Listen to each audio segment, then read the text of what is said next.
Chavez. He had like plastic surgery. I think he had plastic surgery a few years ago to like kind of fix up his face because he was so messed up with boxing. I guess he got more messed up now.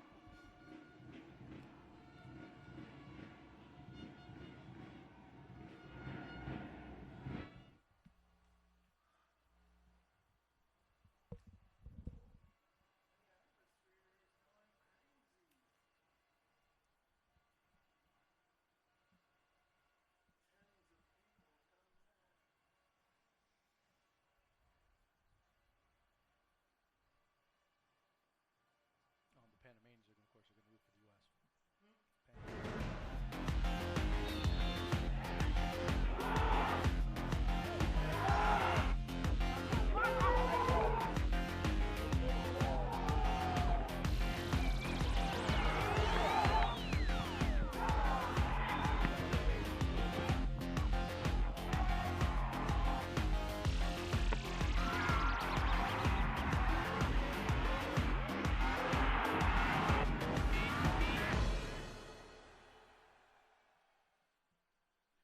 So here we are as the final destination keeps us on track. That final destination, of course, being the Estadio Rommel Fernandez in Panama City. It's about maybe 15, 20 kilometers on the opposite side of the metropolitan area of Panama City. As you see right there, a very humid afternoon, and well, what hasn't been humid here. As you see, Group D, both teams getting here from their respective groups, winning both groups D and E, as the United States really didn't have many complications, a 3-0 victory and then a 6-2 win against Cuba to cap things off. Mexico, of course, doing kind of similar things against Costa Rica, a big 6-1 victory against them, the most lopsided victory that Los Ticos have had at the under-17 level in history. But of course, to get there, they had to grind out a 1-0 win over the host nation, over Panama, eliminating them from competition, and of course looking to keep their hopes alive for a three-peat. Meanwhile, the United States poised to make some history in this tournament. To take the youth double, the youth sweep with the under-20 and the under-17s for time ever in Concacaf. We're 90 minutes away from finding out if that will happen. Which fate will come true today? Well, we'll find out shortly as both teams coming onto the pitch.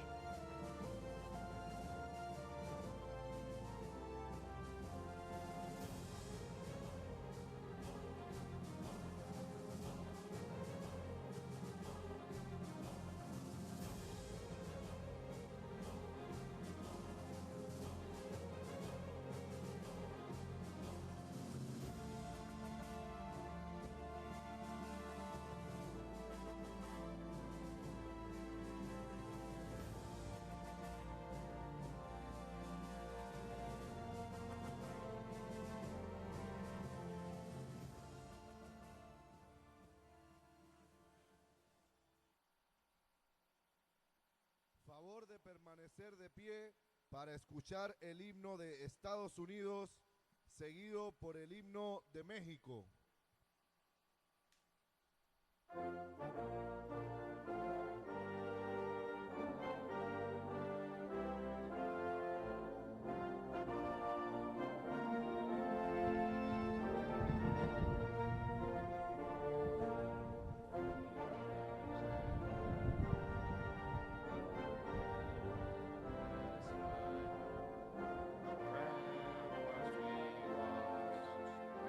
Gallantly stream.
So we're ready to go as the final, just moments away from kickoff, the 7th time that these two teams have faced off.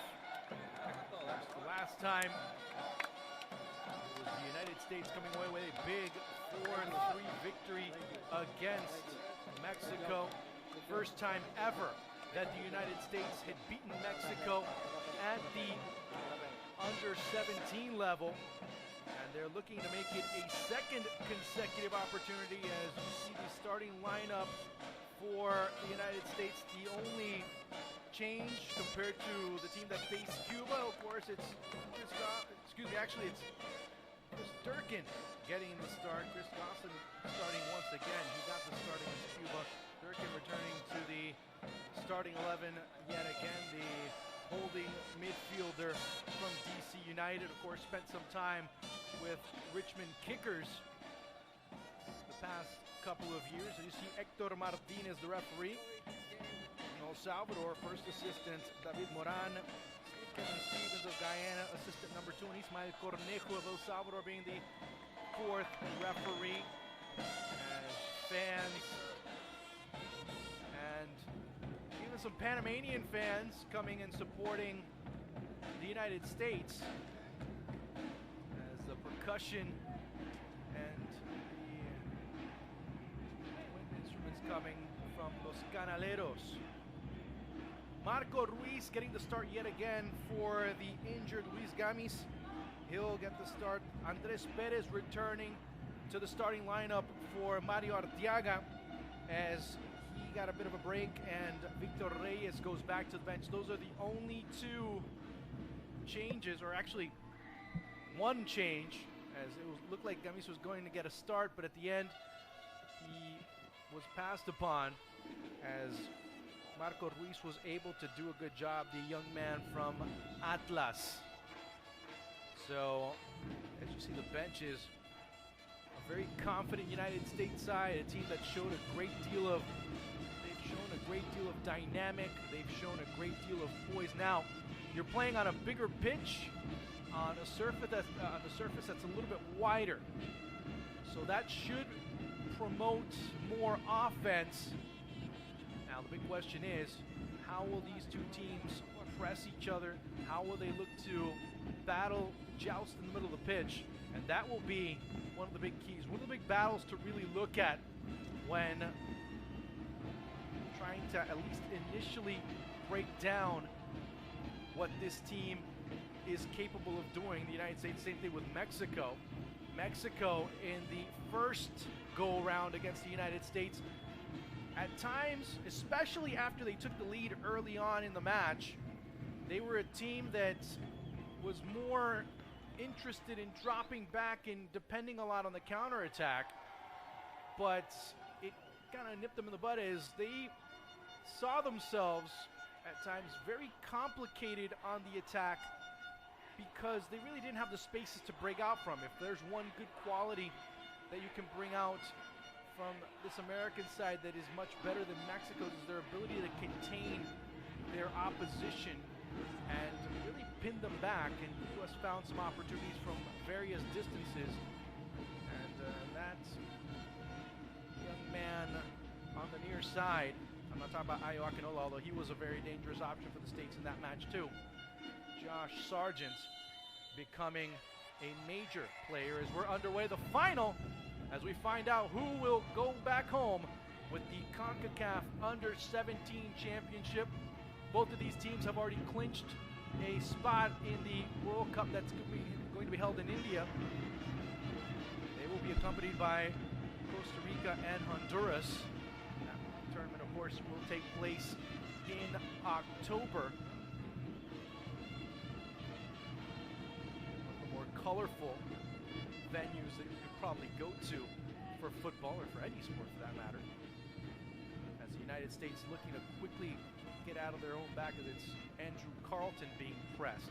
And that was what Mario Arteaga was talking about. The players that dribble, the players that handle the ball for the United States, press them, pressure them into making a mistake. It's Gloucester helping end.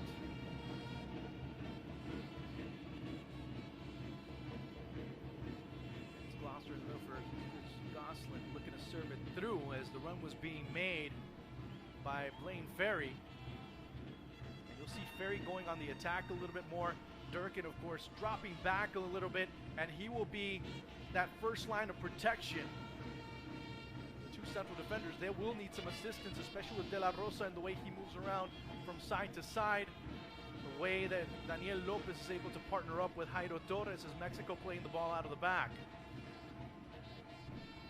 Luis Olivas, the captain. Young man from Chivas. How long will he stay at Chivas? Well, that'll be a future question. That'll be the United States ball. No, it'll actually be a foul. Check that on Ayo Akinola. Akinola, of course, born in Detroit, or actually grew up in Detroit as a small kid. Then his family moved over to Brampton, Ontario. Here's where I gotta send my early shout out. A good friend of mine, Marcelo Castillo, saw Ayo Akinola and referred him immediately to a couple of coaches at the under-17 level, and he was eligible to play for the United States. He was also eligible to play for Canada. Decided to choose the former, and so far it's been a good decision for the young man, part of that Toronto FC Academy. It's Akinola sent out wide, and Mexico sealing a lot of options so far in the early stages of this match. You start to see the defensive propositions taking over the offensive organization up to now. As both teams are going to try and neutralize as much as they can, as it's Gosselin getting fouled. Here's Durkin.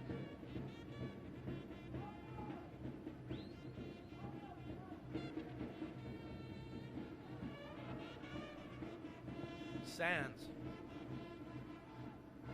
It's Akinola going up against Raul Sandoval, one of the young men from Xolos.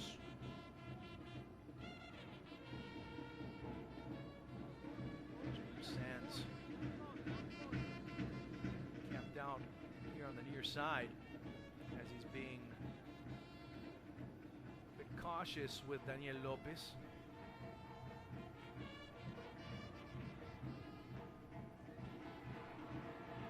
Ball going in, no foul being called by Hector Martinez, and Mexico looking to break out, quickly does. The second go-around, not usually going, or not really being looked at as a match where there's a lot of goals that are going to be scored, although this team, Mexico and the United States, both really have the firepower to do so, as it goes over everyone's head. And just making sure is young goalkeeper Cesar Lopez, young native of Tepatitlan, Jalisco.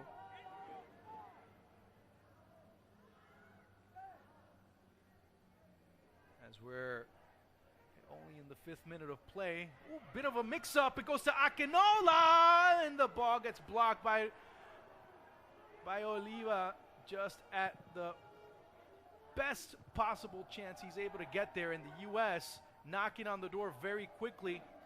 Their pressure causing all types of problems. Lopez, as Mario Arteaga saying, come on, calm down, think. The U.S. have Mexico a bit rattled early on. Haven't struck yet as Akinola couldn't unload, but the warning shot has been taken as it's Durkin in the middle of the pitch.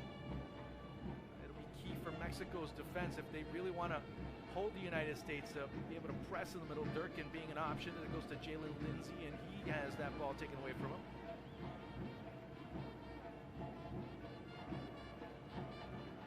As Andres Perez will be key. Most of the eyeballs for the United States will be on the opposite side, where it's Jairo Torres getting all the attraction. He's getting all the attention. Looks like a substitution for Mexico.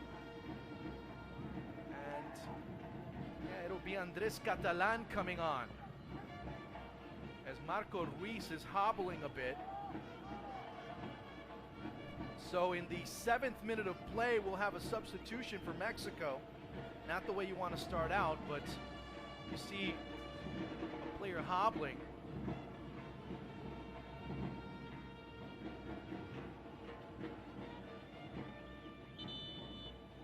Let's see who the substitution looked initially like was, and it's going to be right there, Sandoval. He's just heartbroken right now as Andres Catalan comes on.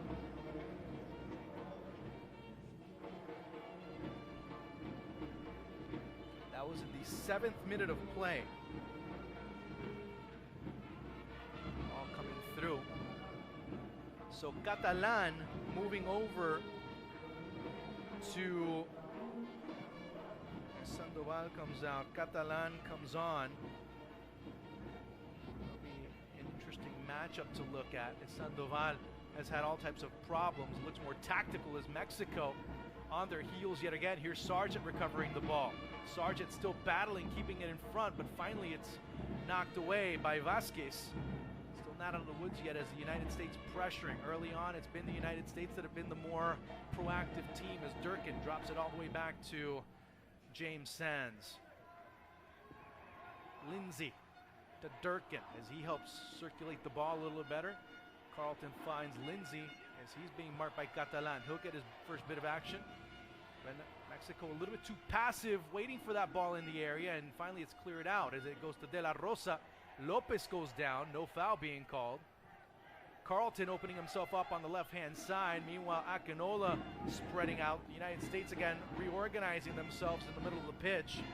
You start to see Mexico offer some spaces. You see the midfield just dropping back. The United States looking for that diagonal pass. This time it connects over to Carlton. Sargent in the middle, but not enough pace on that ball. Ball not weighted properly, but the United States already finding cracks in the Mexican defense as that ball swept away by Chris Durkin. And you start to see a bit of a problem in the middle.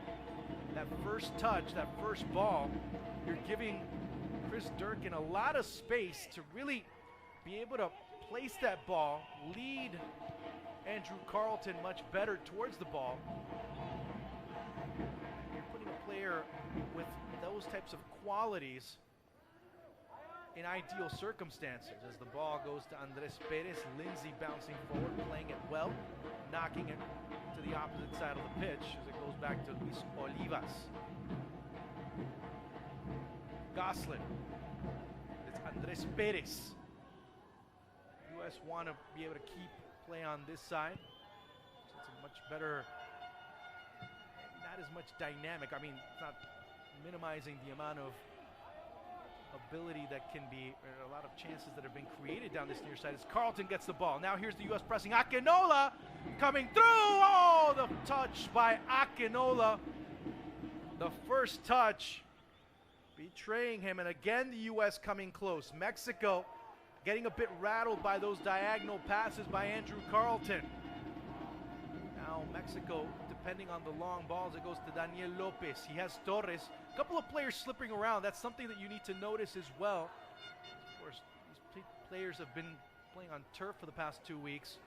The change to grass sometimes makes a difference. Torres in the middle. Lindsey leaves it right there. Serves it through! And Mexico with a chance. And it was Alexis Gutierrez knocking it just wide. It was deflected at the last possible moment. Ball cleared. One of the cardinal sins of defending was committed there by Jalen Lindsey. Look at where he places it.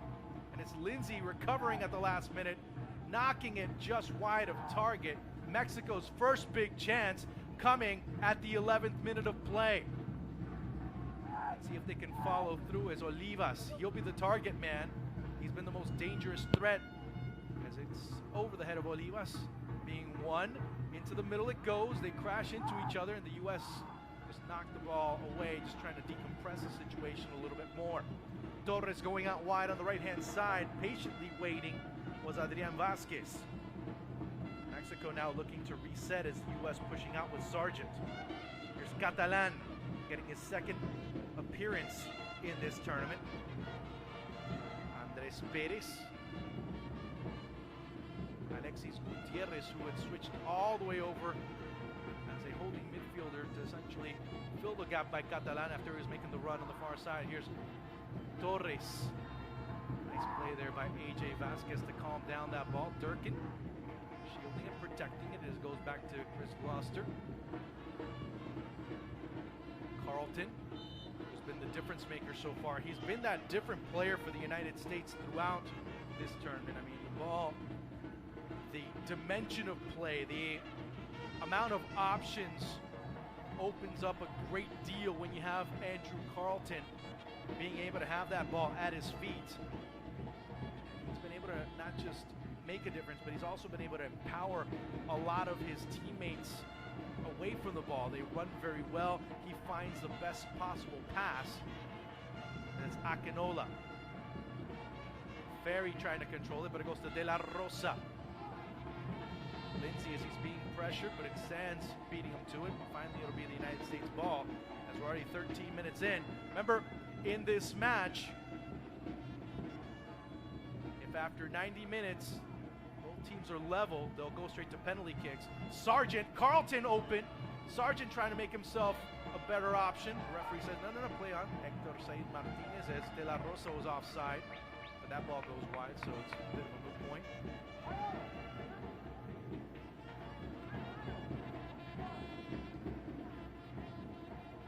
So the nerves just affecting, at this point they've been affecting both teams. So it goes to Jairo Torres. De La Rosa looking to open himself up out wide as Sands keeping a watchful eye on him, and it goes right to the young NYCFC defender, native of Rye, New York.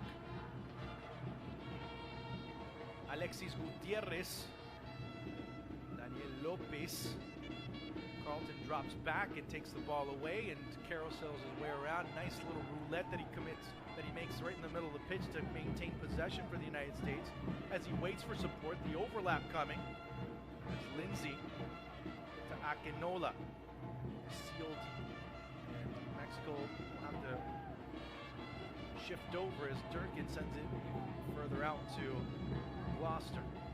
A lot more room to roam here at the Rommel Fernandez, so we'll see what happens, how both teams are able to take advantage of those situations. Sands.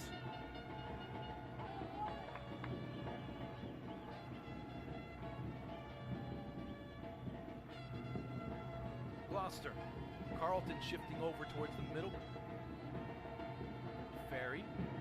Support from outside. Again, those diagonal balls, those balls that are switching have been the things that have stopped a lot of attacks for the United States, trying to switch from one end to the other, trying to find the open man on the opposite side of the pitch. Those balls have been very limiting as far as the United States and their progressions. Daniel Lopez opening it up, keeping it on the ground as it's Jairo Torres, Gloucester and Sargent. Torres, but winning it was Gloucester, and it's Garces, a man from Miami, Florida.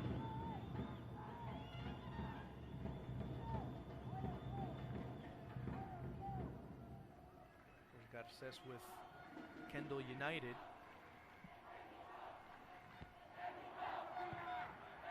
Team that's one of the more successful in that region, as it's Lindsay not being able to keep it in bounds. So first 15 minutes, and the main theme has been nerves. A lot of the mistakes that you would not see in more normal circumstances as it's Gloucester nutting that ball away, have really affected both teams. It hasn't been one over the other. Mexico committing their share of mistakes, as well as the United States. They've been given opportunities and the nerves have set in. They look like they're settling as Akinola. A bit too far. Cesar Lopez has been affected. Sandoval also has been affected. Of course, that was a substitution that occurred in the 7th minute of play. Lopez already had one ball that could have ended up in the back of the net, and it's Ferry. Mexico a bit sloppy playing out of the back as it goes to Chris Durkin, who opens it up for Gosselin. Waiting for Jalen Lindsay to make the run. Akinola to Carlton, deflected by Olivas. Sargent again. Sweeping it through. Akinola missing. Another ball coming through, and ball hits the side netting. Again, Mexico having a nightmarish time right now being able to clear those balls out of there. If it hasn't been Sargent, it's been Akinola. See right there, another miss by Ayo Akinola. It's Andres Catalan. Run being made, Daniel Lopez. Someone said that again. Looked like he was slightly offside.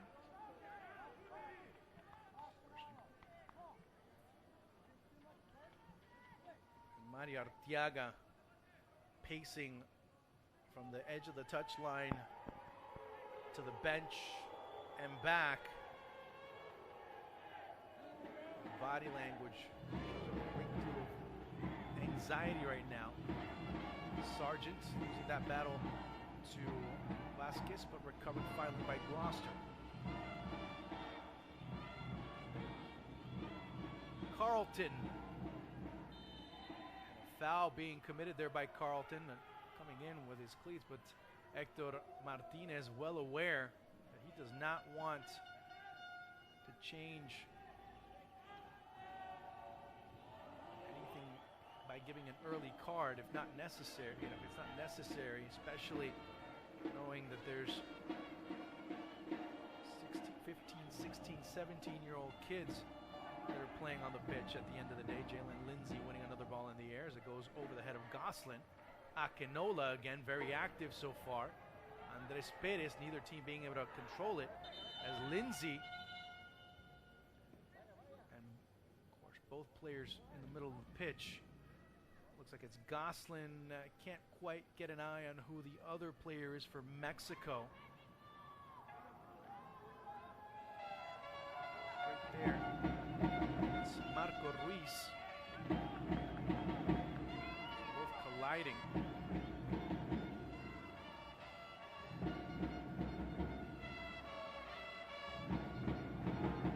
Right there. Man. They were both winding up too. They were just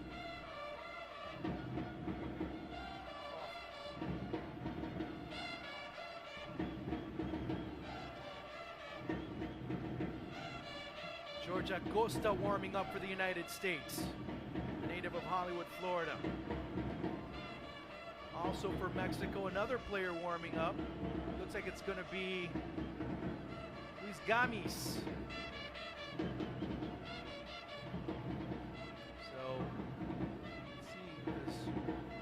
Mexico, already 20 minutes in, will be using their second substitution. As Ruiz still down, Gosselin still gathering the cobwebs a little bit, but it looks like he's going to be fine.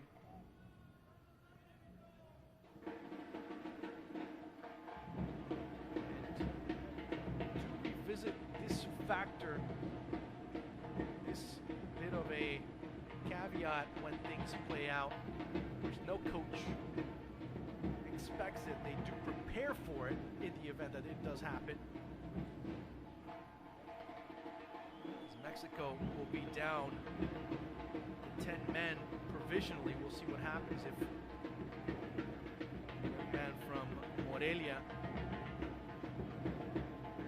headed to Atlas when he was 12 years old. He observed a little bit more.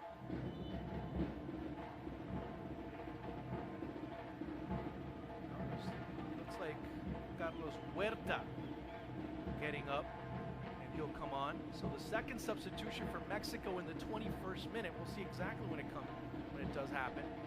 Probably be at the next dead ball. So Cesar Huerta, excuse me, young man from Chivas. And yep, he will be coming on indeed. He'll be replacing Marco Ruiz.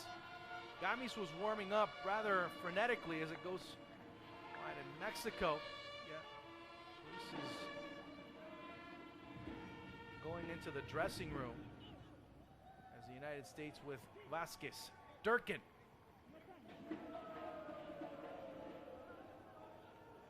Run being made out wide by Lindsay. Goslin. Sargent and Akinola at the top ferry right behind them. Mexico just letting the U.S. knock the ball around. They wait, they pounce, they look to break out as it's Jairo Torres as he moves to the near side. It goes to Andres Perez. He's being marked by Durkin as he jockeys and moves and is not able to keep up with him with speed, but Lindsay coming back. Again, it's Perez being bumped off the ball. It'll be a corner kick coming up for Mexico, but before that, it will be a substitution. So it'll be in the 23rd minute that Huerta will be coming on. Cesar Huerta, number 19, comes on at 23, replacing the injured Marco Ruiz. So Mexico already down to their final substitution by the 23rd minute of play. That's a major factor in the event that you need to make adjustments. Ball comes to Jairo Torres, and still Mexico threatening. Carlton intelligently getting in front of the ball, getting between him and the attacker, having the foul committed, and Mexico looking to reset themselves in the middle of the pitch. Again, Catalan playing at left back. Alexis Gutierrez switches towards the middle. Now, what that offers is a bit of a change for Jairo Torres. When we usually have seen him in this tournament, Torres plays over on the right side, on the right wing. But that shift has occurred earlier, of course, more due to necessity. So you bring in Torres to play in the middle of the pitch. You have to have somebody out wide to be able to receive and keep some width on the attacking end. You have to bring a player like Huerta to be able to at least hold, and also to be able to have Torres get more touches. He hasn't had as many as one would like, but you have to keep the numbers in the middle of the pitch a little bit more favoring, as the United States right now with 3 players in the midfield, only 2 for Mexico, so you really don't have that 3+1. You need to have that opportunity in the event that it does occur, and the ball again sweeping through as it goes out wide to De La Rosa. Plays it down. Chance, and the shot that goes just wide. It just kept going through, and De La Rosa saying, no, somebody got a piece of it. Nope, it'll be a goal kick for the United States here at 25. Still no score at the Rommel Fernandez. This is what makes the Pachuca product so impressive. So at least find an angle. Came very close to getting to that far post. It's Akinola. Lindsay Olivas.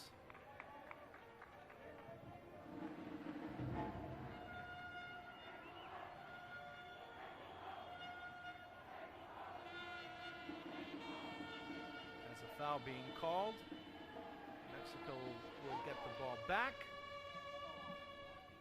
As we're already halfway, past the halfway mark of this first half, final 20 minutes. And to be honest with you, Mexico have dodged some huge bullets early on.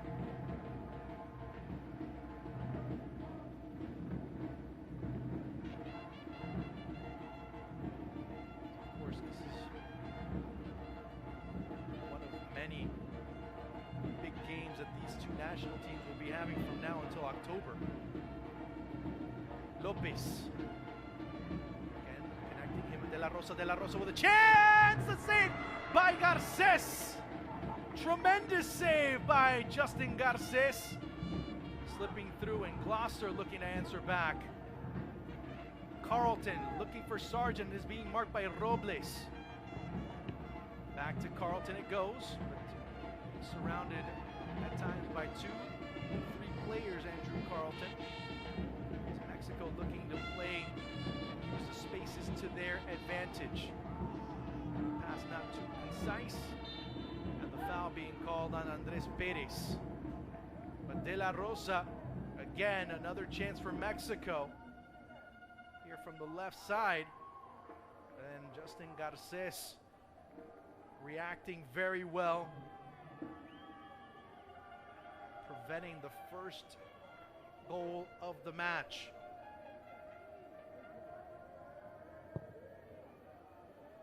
Starting to see who the more, where the sectors are in the back for the U.S. that Mexico are looking to attack more. This is Jairo Torres.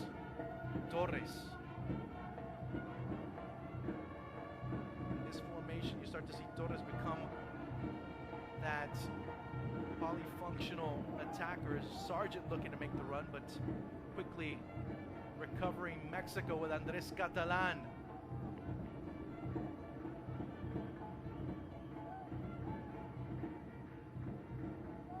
Ferry at times getting lost in the middle, but when he drops back, able to reconnect. That's what's been one of the things that has helped the United States out as far as at least maintaining the ball in certain sectors. When Ferry gets reconnected in the midfield, when he doesn't, then you start to see Mexico being able to get better penetration, better runs, better pressure, and not as much of an outlet as you see right there. Ferry being able to get it back. He's getting some words from John Hackworth. Huerta. Carlton, the run being made out wide by Gloucester. Now the United States looking to attack down the wings. Good job by Vasquez, also being swept by Robles, and Mexico will get the ball back at 28 minutes here in the first half. And no score. It's been tight from a psychological aspect. Teams at times trying to do too much. And when you see a bit more free-flowing, less pressurized situations, you probably see them executing a little bit more effectively. But as play has gone on, you've seen those nerves reduced a little bit more. As again, it's Durkin. Wanted to go long, but decides to keep it short and help the U.S. circulate the ball a little bit better. And AJ Vasquez, Durkin. He's the nerve center of that midfield.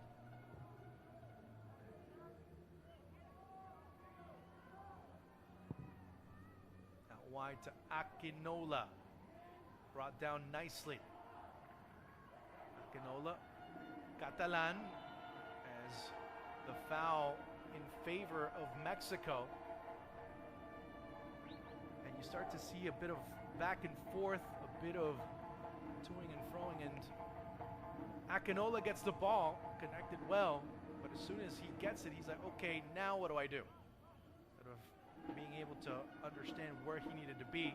He gets the ball, then evaluates the situation, and then decides to make a decision. It's Olivas. Mexico again playing the ball out of the back as Mario Arteaga comes out of the bench. Ball again served, and Durkin seems to have a magnet that attracts that ball. Goes to Gosselin, turns and spins and looks and stumbles and drops and finds and is able to get the ball through, but Jairo Torres committing the foul.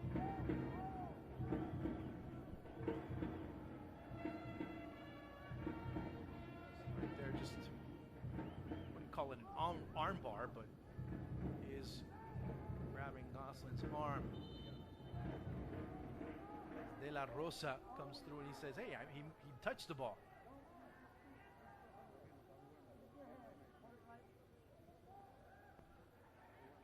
So we'll do it all over again.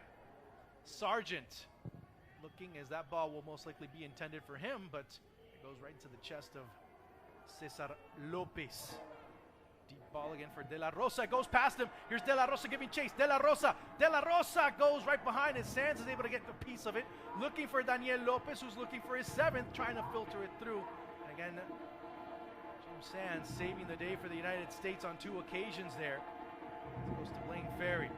Durkin. Final 15 minutes of the first half. The U.S. progressing with the ball forward as it goes out wide to Andrew Carlton. Him and right there Vasquez having a go at it. Here's Ferry. It goes to Carlton for Sargent. Not being able to collect it. It stays just behind him. Mexico looking to push out. The United States threatening. Another chance coming through as it's Akinola not being able to control it. Now Mexico wanting to settle things down just a little bit as Diaga holding on, gripping on to that bench for dear life. Daniel Lopez. Huerta out wide, but it goes out wide even further to Adrian Vasquez. The young Pachuca player, of course, he's from Ciudad Victoria.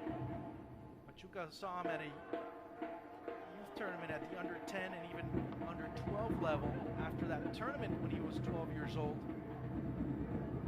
Pachuca brass come up to him and say, "Hey kid, you want to come and play with us?" Great interview that he had a few weeks ago prior to the beginning of the tournament. Adrian Vasquez was talking about being extremely happy in Hidalgo.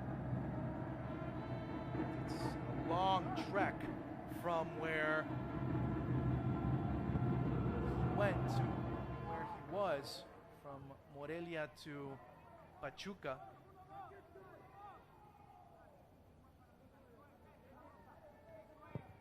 Ball again through. It's Durkin looking to open it up for Carlton, making a run down the middle, sees him but can't connect, so he sends it to Goslin. Goslin loses the ball in the process. Mexico at times look like they're on the verge of breaking through, but then also that changes and it looks like the U.S. is doing the latter. They're doing the same thing as well. As Arteaga goes to the edge of his coaching box to give some instructions.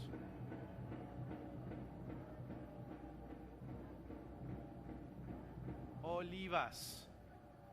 Blaine Ferry, Josh Sargent, not being able to control the balls. It'll be Gloucester again, sending it up in the air, and they start to give it away. Another deep ball. This time it's for De La Rosa. He's cutting inside the ball, ends up going in the opposite direction. Laments it as the U.S. trying to do the same. Mexico pressing as it's Akinola. Goslin didn't anticipate the balls. It goes over to Daniel Lopez. And he slips, and again, that's usually the case. Many will probably start looking at the possibility of changing studs if they can. Changing boots even. It goes to De La Rosa trying to serve it to Lopez, but not much location, not much pace. Was playing it out of the back once more. This play becomes a little bit more centralized. Here's Sargent. Ball poked away as it goes to De La Rosa. Huerta, Lopez. Again, you see Sargent slipping. It's interesting that when you start to look at this match, you hear and you start to discuss the same with certain coaches. After the matches that occurred on Friday, discuss things with players like Javier Delgado as the Mexicans with another chance. A shot from outside, a rebound. Gloucester loses it. Another ball, and it'll be a corner kick for Mexico. As Mexico being able to change speeds a bit more, and that final touch, that final nudge in certain cases, looking at times a little bit more clear for Mexico than it is for the United States. Another chance as Olivas comes in.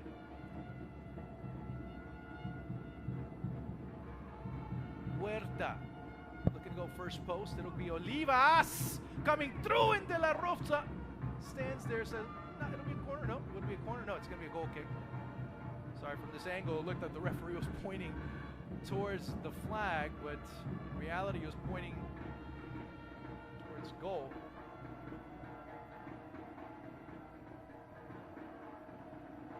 To Javier Delgado, as I mentioned before, he said, watch how the players start slipping and sliding when they go from turf to grass. Bit of an oracle. Olivas, as he sends it deep, and the U.S. looking to get it out of there as it goes to Goslin. One thing to notice is how many straight passes, how many vertical passes are the U.S. connecting on. It's Ayo Akinola, Olivas.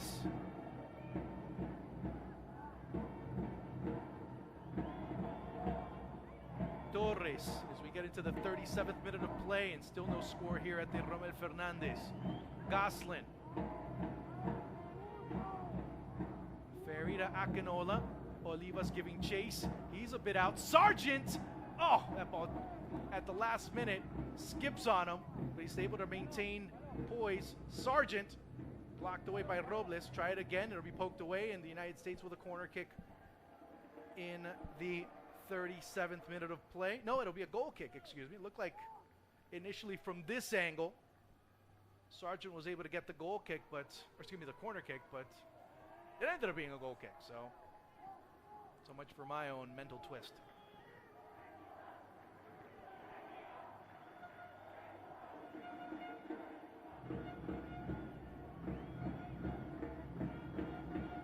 Catalan gives it right to Sands as it's to Akinola. Quickly the U.S. getting a bit more vertical. Times when they go lateral, Mexico pouncing on that ball, waiting for that opportunity. And it'll be a foul in the middle of the pitch.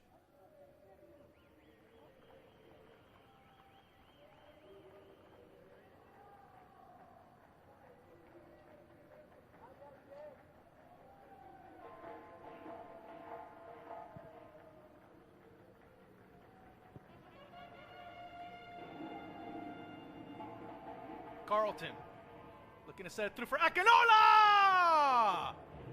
As he just missed that ball. Great service by Andrew Carlton. Ayo Akinola missing what could have been the opener, what could have been the first one for the United States. Akinola there winning the positioning battle as Catalan sees him go right through. That service and that defense by Catalan, just more shadowing than anything else. It's right there. If he wore a size 12 shoe, it would have been 1-0. Torres. Gutierrez back in the middle. Mexico looking to control and filter the ball around and trying to decompress as they become more centralized with Torres. As Torres goes, so does Mexico on the attack. Remember, a match against Costa Rica, 5 of the 6 goals. As Tim Weah get ready, he's warming up, he's getting ready to come on. When, that'll be a big question as we get into the final 6 minutes of the first half. That substitution would probably come on. It's Catalan, Sargent, but the foul was being called beforehand. Catalan was just getting beaten in front of him. And when you're a player that's smaller, when you're a player that might not be as fast, and you get beaten on the spot like that, that's bad news, as it's Perez not looking at the right angle as Huerta was open. Huerta again, Huerta with the shot that goes wide. As Tim Weah throughout this tournament has been either the first or second player off the bench for John Hackworth, the young man who was born up in New York, but currently finding himself at the Paris Saint-Germain Academy. Huerta bouncing back and forth, jumping all over the place, but committing the foul in the process.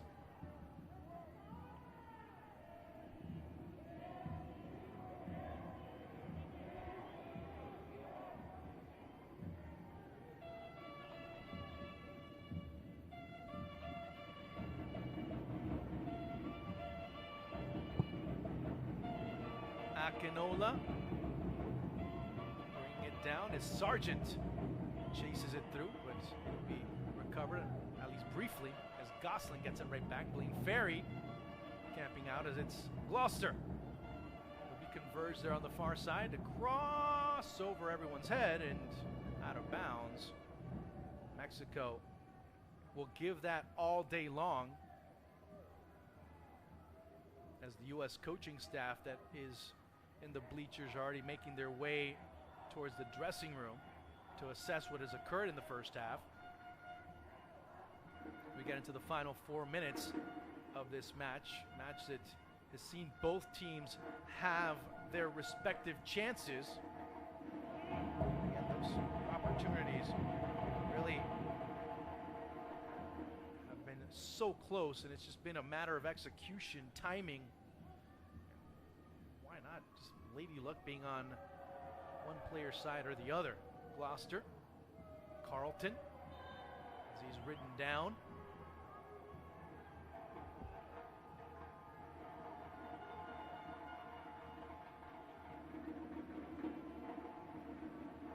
Mexico, the best offensive team in this tournament. Mind you, that's not something that's saying that the U.S. isn't as offensive. They're the second best offensive team. Of course, you have the two best defensive teams in this tournament as well. Carlton through and just missed wide. Threatening ever so slightly as Durkin was able to get a piece of that ball. See how that ball comes through? Did he get a piece of that ball? It looked like he did initially. Now the replay, I have my doubts. Let me see. Just missed it wide. That ball goes in. It would have been credited for Andrew Carlton eventually. Olivas. Durkin. Akinola and Sargent. Just knocked away ever so slightly. Vasquez looking in the middle for Andres Perez. Mexico have become extremely centralized. They've lost a lot of the wing play that they've been accustomed to creating. But again, that's a byproduct of what's occurred throughout this first half, where they had to already use up 2 substitutions. Sargent, as the ball goes behind. Gosselin sweeping through. Gosselin over. So Mexico losing a lot of their width when they attack. Of course, when you have Torres as well as Perez coming into the middle, they want to offer more numbers in the middle of the pitch to be able to transit the ball a little bit better. One thing comes at the sacrifice of the other, so trying to add that 3+1 with Perez and Torres being right in the middle, right in that vertebral column, if you will, as the foul being given to the United States. Weah still giving his all to get ready right before the end of the half. I think he'll be coming on right before the second half commences on the other side of the halftime break. Durkin. And Mexico will get it back. Looking to set it through as it goes to El Güero. Alexis Gutierrez. Torres. Seems like the most dynamic players in this tournament have been handcuffed just a bit. Sargent has had one opportunity, should be about 1 minute, not much more than that.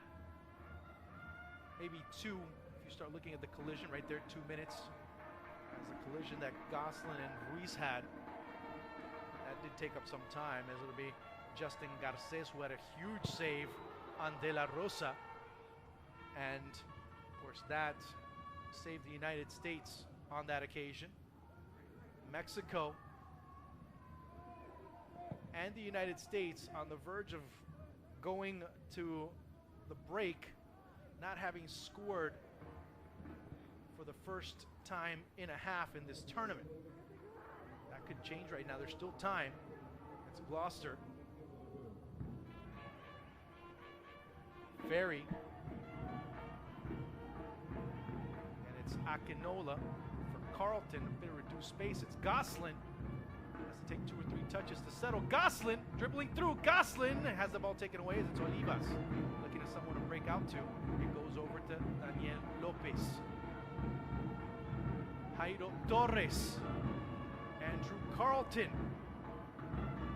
Right behind. Carlton gets it back. Looking for Sargent. Carlton cutting through. Olivas winning and bodying perfectly and being able to break it out as we're into the final minute of stoppage time. And both teams at 0-0. Running through is Perez. Nice sweeping challenge there by AJ Vasquez. Falling down is Durkin, but play continued on the opposite side. And the referee will stop play, and there will be a yellow card being issued. Chris Durkin.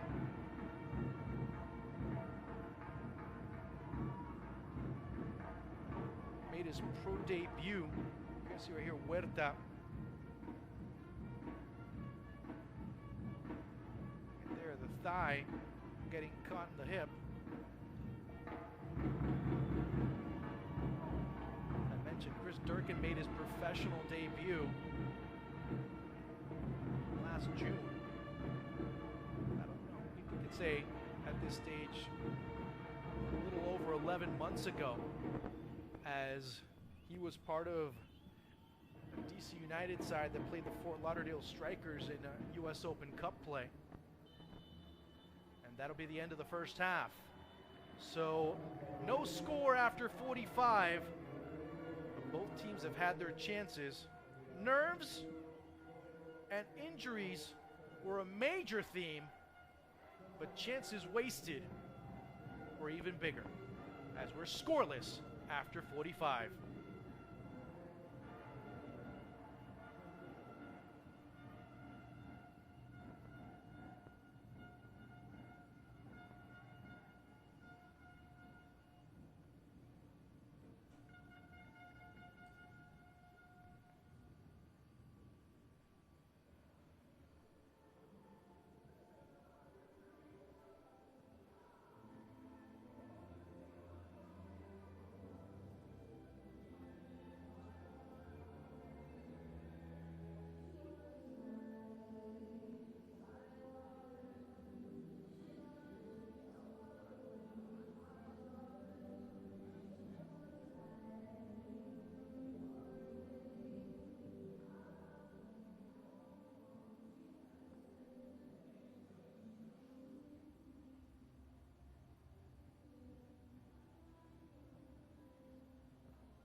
Looking, dropping, driving, making a situation out of creation, but overall, you start to see each other's whys.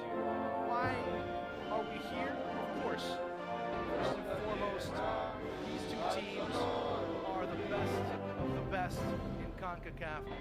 They understand why they're here. They understand why they play the way they do. Their identities have been very well established.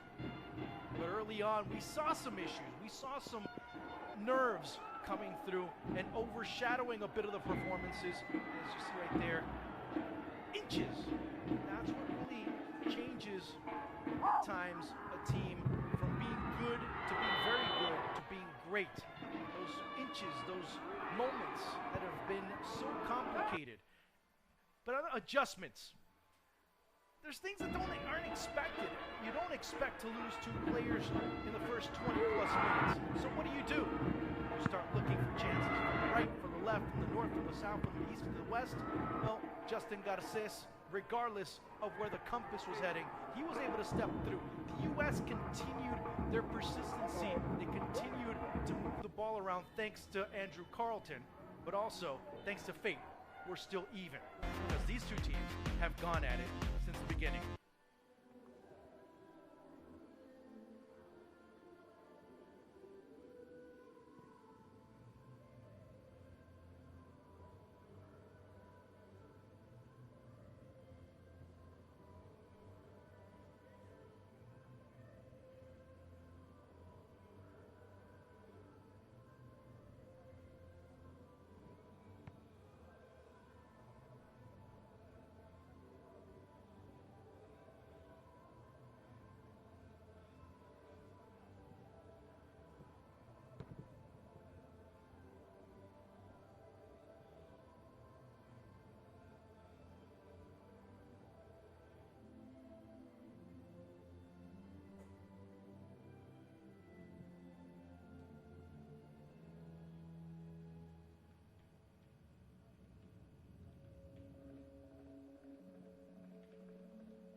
amigo.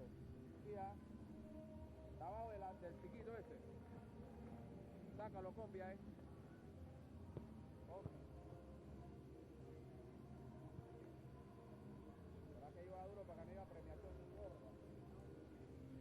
So we're getting ready for the second half, the final 45 minutes of this 2017 Under-17 Championship. Panama has been very gracious. Panama has been a very impressive host. Of course, everyone here in Panama has been very warm, and we've seen a lot of people. We've spoken to a lot of people. And yeah, there was disappointment because Panama did not qualify for the Under-17 World Cup. There was a lot of disappointment still because of Panama not qualifying for the Under-20 World Cup. But with every day, with every passing hour, you see more individuals beginning to play football. You see more children playing football. So you know that there is a great curve of growth that the Panamanian Football League and all the youth programs will continue to experience. As I mentioned at halftime, both the United States and Mexico understand their respective whys. Well, Panama, one of those countries that's beginning to understand theirs as well, as the second half is underway between the United States and Mexico. Remember, if this match is level after 45 minutes, as Sargent getting the ball, trying to poke it in the direction of Akinola. If the match is still level after 45 minutes, it'll be straight to penalty kicks. So we will find out who will come back home with their respective silverware. Jairo Torres. Torres again. Torres with a chance. Torres swimming, swallowing, slaloming, going, looking, dropping, waiting for support, looking for a chance, dropping it back to Vasquez as it goes back into the middle for Gutierrez.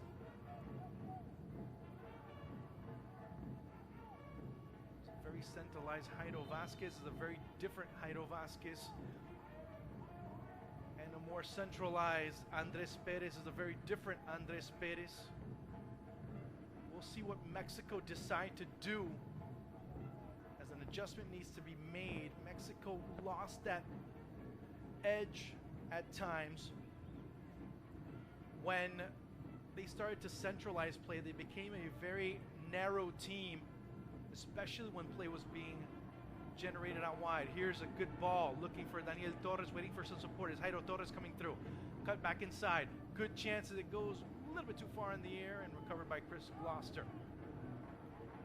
Garces, Lindsay, Sands, Vasquez, Gloucester, Ferry, Durkin, Goslin, Akinola, Sargent, Carlton going from left to right for John Hackworth is Tim Weah continues where he left off towards the end of the first half as he was warming up, getting ready to come on.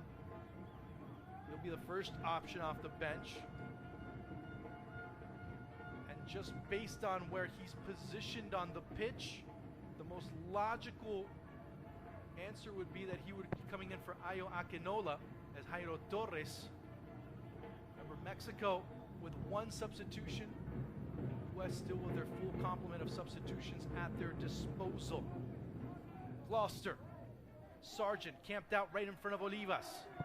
That's been an interesting matchup, and so far it's been the young Chivas defender. Happened to have a trial with Liverpool just last year. He's also on the radar with Jurgen Klopp's side. Not only that, he's also being looked at by Ajax, and of course by none other than Football Club Barcelona. As Gutierrez, and a foul. Weah putting on his vest, getting ready to come on, just making a few last-minute preparations before he he steps onto the pitch. Jairo Torres. As it goes to Huerta, being chased down by Carlton. Bodying away, just shielding the ball, protecting it was Huerta. Coming through and just gives it right back to Durkin. And he's been excellent when it comes to that. And now the U.S. out wide with Jalen Lindsay. A lot of missed passes. Especially those middle to long distance passes have been very inaccurate in this tournament. Or not this tournament, excuse me, this final, I should say. It's Jairo Torres. The De La Rosa. One touch too many there on the collection. It goes over to Huerta. Push through, and a free kick opportunity coming up for Mexico. Good chance as Alexis Gutierrez looking to set himself up. Also Jairo Torres. And you see what I'm talking about when Mexico are playing a bit narrow, when they've narrowed the offensive end. Torres drops back further towards the middle. He pushes the ball forward and kind of gets away from that final third, that final quarter of the pitch. And that's just pretty much like playing with what fireworks. I mean, you know that they have the capability and the chance to shot that goes just over. Oh, looked initially like there was a goal for Mexico, but it hits the net from the outside. Garces coming up sensational. He's able to get a fingertip save there. Waiting in the middle, knotted away by Sargent. Another ball just skied over by the track, over the direction of the racetrack. See right here, you can see Justin Garces. Now it does get, not Garces initially had tipped it, but it was a deflection on the wall that made it go through. Initially it looked like it was Garces that got a piece of it. Is Akinola barreling through, but he was fouled prior to that. 6 players for the United States warming up. But of course, all eyes on Tim Weah. Already 6 minutes into this the second half. No score.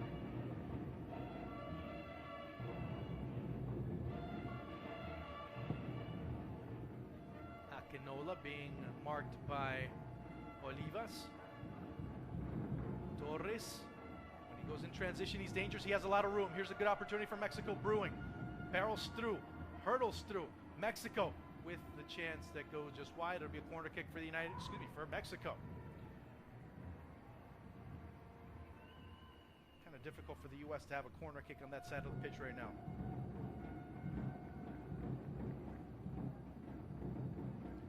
Another chance for Mexico, and the third and final substitution, it will be Alfonso Alvarado coming on. Alvarado getting ready. You have to add another forward. Mexico with a chance. It's Lindsay just trying to put it through. Again, another clearance. Mexico still pressing. U.S. can't get it out. Here it continues.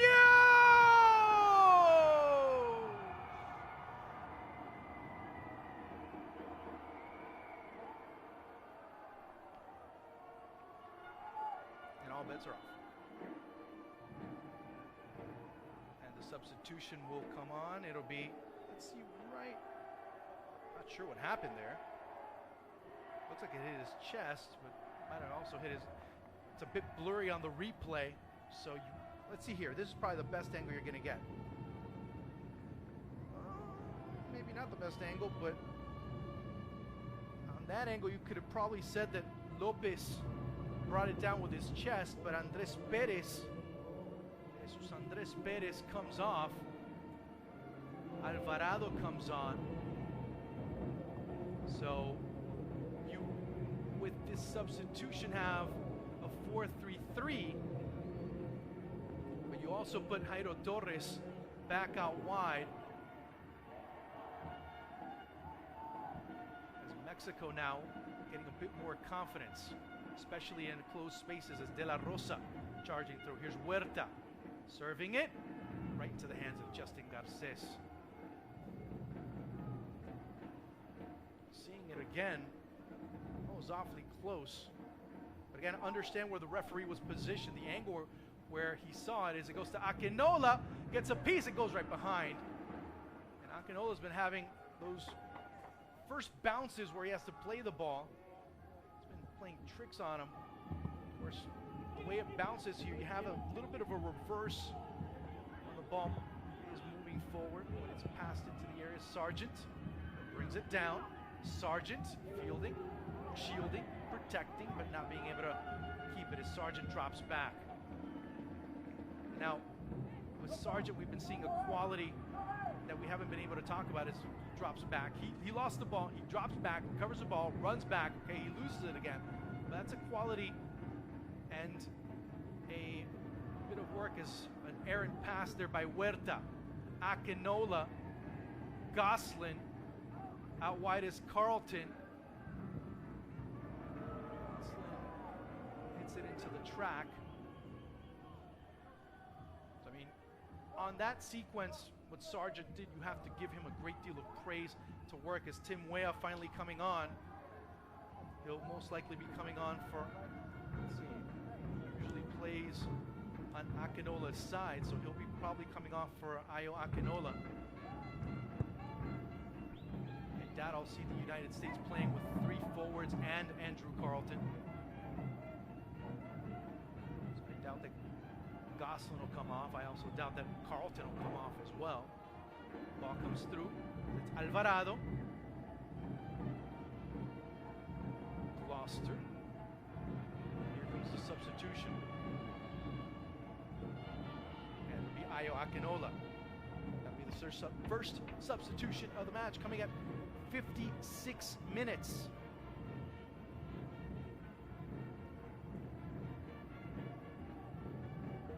Great performance for Akinola in this tournament. Today being his 30th match with the U.S. Under-17s. 30 matches, 28 goals for Ayo Akinola. Here's Daniel Lopez. As play halted, U.S. quickly setting up in Jalen Lindsay with acres of space as he sends it out to Tim Weah. Weah already with 2 goals. He had an assist against Cuba. Mexico looking a bit more aggressive. Better position so far in the early stages of this second stanza. So Mexico have used up all their substitutions.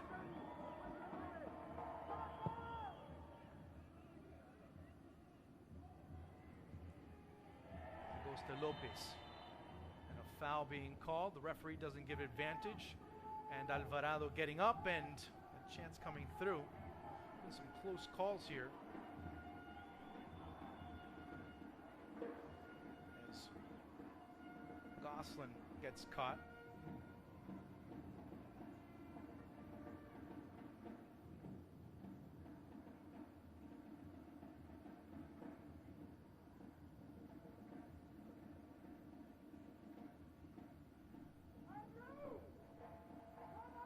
Good chance here for Jairo Torres. Him and Carlton have probably been the most dangerous players. Zervi Torres coming through. Oh, hits the post. The rebound goes right to Tim Weah and Torres again. Torres barreling through. He's already losing his balance, and Hector Martinez says, no, get back up, get back up, get back up. As Torres looked like Garces. From this vantage point, looks like Garces got a piece of it. It hit the post. Let's see. Oh, it just goes straight off of the woodwork. Mexico threatening ever so closely now. They've gotten close a couple of occasions. The U.S. have gone a little bit further, but again, that's the give and take of these types of matches when you have 2 evenly matched squads, but also 2 teams that have history amongst each other. You're going to have always ups and downs. It's how both teams are able to handle them and how to be able to level them best, the ones that make the difference. Here's Jairo Torres. Torres again coming through that first touch on the return ball as he pressures and continues to cause all types of problems. It goes out wide to Tim Weah, trying to take advantage of his speed. Weah with Lindsay, but he slips and he falls, and Lindsay keeps the ball alive, and it goes back to Weah, but he's not able to get to it as that ball is just brought back and secured with Luis Olivas. Now Torres staying on the far side as it goes to Adrian Vasquez.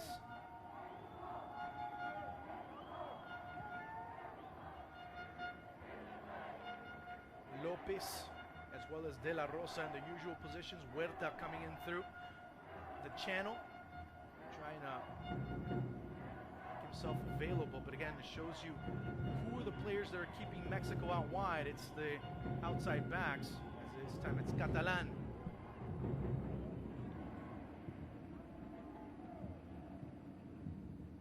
Mexico now using their width wisely as it goes to Vasquez, looking to center into the area. The header that's missed and mistimed, I should say, as well, by Roberto De La Rosa. Carlton has a lot of room. Can he keep it in? No.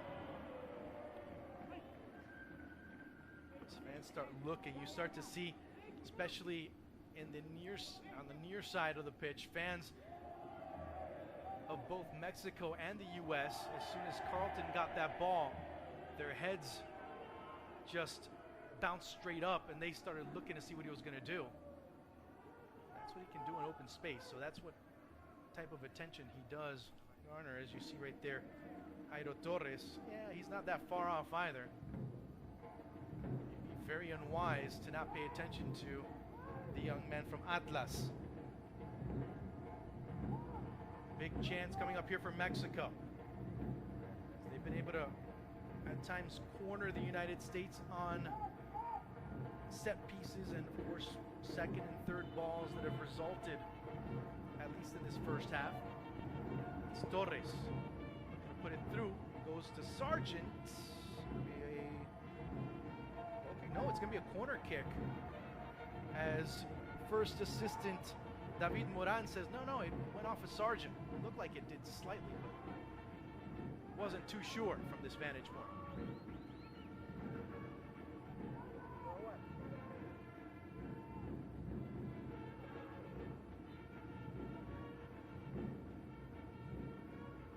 Olivas first post, looking to knot it on. That's exactly as Catalan decides to go, but he says, you know what, let me just drop back and defend. Didn't want to get out of position as it goes out wide to Tim Weah, and it was supposed to go out wide to Tim Weah, but it goes right to Cesar Lopez as we get to the 62nd minute of play. Mexico looking like the better team at this stage of the match.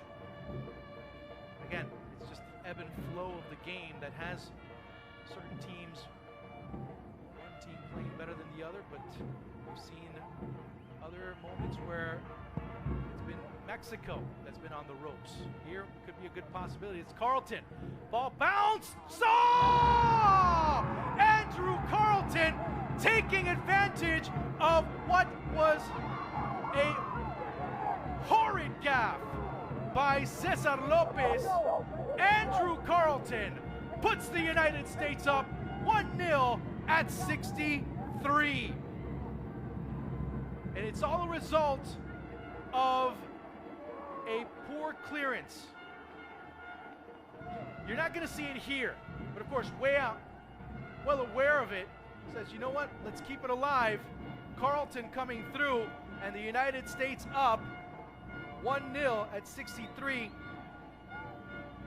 At times, it's not about the game being one of dominance. It's one of being able to take advantage of mistakes.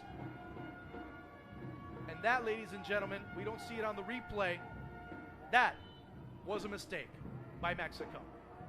U.S. pouncing on it, and Mexico with all types of problems. Now they have to open themselves up to go on the attack, and it's Andrew Carlton sweeping, sliding through. No foul being called. Now Mexico will look to regroup. And early on in the match, Cesar Lopez had a very difficult ball. A difficult time with the ball at his feet. And Ayo Akinola almost put it in the back of the net, but it was Luis Oliva saving him. It's Mexico looking to bounce back. Torres. U.S. now saying, okay, well, fine, you're going to get narrow, we're going to get narrower. You're not going to be able to go through. As the United States taking advantage at the moment where they were probably at their most defensive. Mexico make a mistake. A heads-up play by Weah, and even more heads-up response by Andrew Carlton as the ball, he didn't stop it, he first timed it in. Shows you his presence of mind on that particular play, and the United States take the lead on that occasion. Mexico still a bit stunned as Mario Arteaga looking to settle his troops down.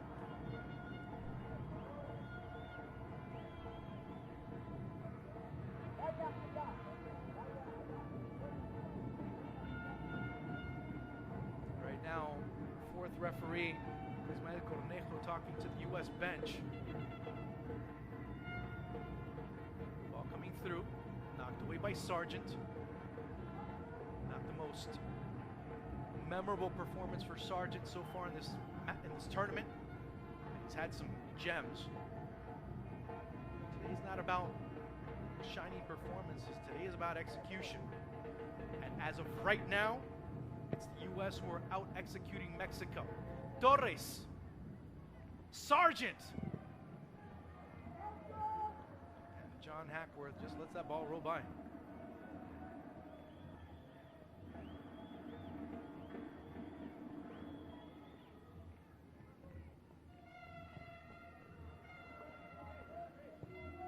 Robles.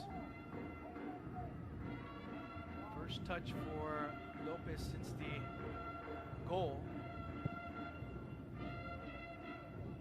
Huerta gets beat there. U.S. just barreling Mexican players around, just knocking them through.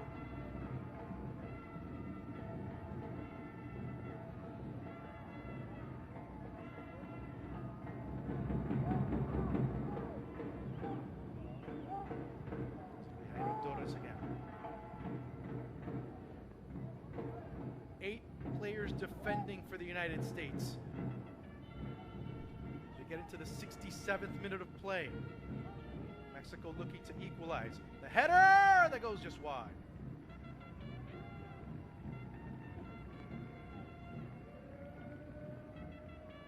Still a little bit too early as the U.S. dropping back maybe a skosh too much. That ball should have been a corner kick now that you see it, as it was A.J. Vasquez, the one that knocked it out of bounds. Mexico looking to get the ball back as quickly as possible as it's Goslin. Garces. Ferry. And it's Huerta. Has some room to roam. Gonna put it through. Here's a chance. Oh, that first touch. That's Lopez. Torres. For Huerta. Huerta has a chance. Puts it over.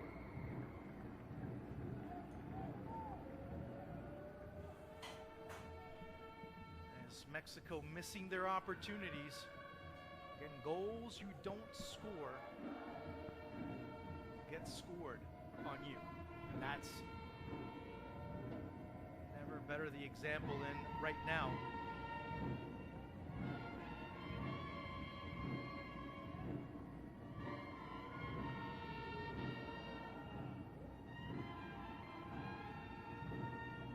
Where?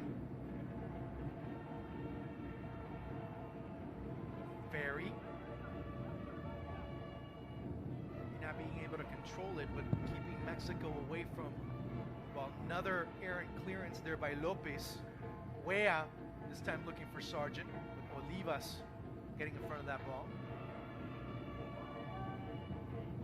Lopez is marked by Sands. Sands bodies him, and Mexico getting the ball back as we get into the 68th minute of play here at the Rommel Fernandez.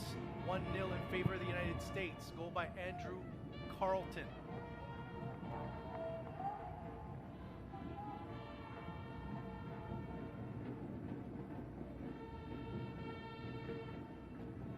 Huerta. It's Vasquez.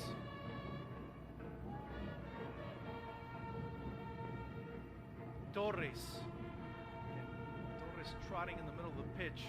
Really lose the dynamic as it's Sargent being manhandled in the middle by Robles. Huerta again looking for Vasquez. It'll be Vasquez. There's a chance for Mexico, but that first touch too heavy, and Weah just knocking it out. United States just making themselves a bit more compact.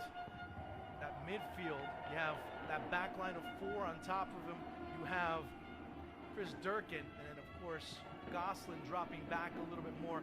Carlton dropping back a little bit more, giving some protection and blocking off all passing lanes for Mexico. Albeit Mexico have done a pretty decent job of threading the ball through those reduced areas. Right now the U.S. playing in the middle with a bit of a diamond. Again, A.J. Vasquez. As it goes to Blaine Ferry. Sargent waiting for the ball, but it goes out wide to Carlton, who sends it out back to Ferry. Dropping through, and the U.S. will get it. Set it here. Goes out to touch for the throw-in and the final 20 minutes. U.S. starting to handle things. They're saying, hey, Mexico, you want to come at me? Great, fine, no problem. Here's the thing, you have to shoot on goal. And Mexico haven't shot on goal in quite a while. Huerta's shot that went over was the last time that they were able to get a clear, concise chance.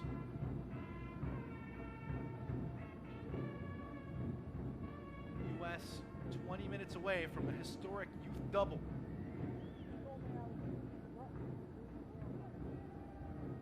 Weah there marking. Alexis Gutierrez as Gosselin waits. So does Ferry as he hunkers down. Weah drops back. He was playing essentially as a left back. Pushes out. Mexico will have to knock the ball around. Back into the middle it goes for Alexis Gutierrez, and they shift right back into the middle. It's Ferry as well as Gosselin trying to split it through. Durkin patrolling the middle, and he sweeps it aside, and it starts to break on the opposite side, and Weah is open on the right. Sargent floating. Robles has that ball knotted away. Vasquez back to Robles. Torres. As the U.S. went out to pressure, Mexico had a couple of passes and opened some avenues. As Gosselin bites. Alvarado. Torres sneaking into the top of the area. But Huerta doesn't have an angle to send it, so he's going to dribble it through. It goes right past everyone. And Garces is just going to patiently collect it, bring it back in, and set it all up as we're at 71-39 and counting here in this first half. So a young man from Powder Springs, Georgia, the difference in this encounter.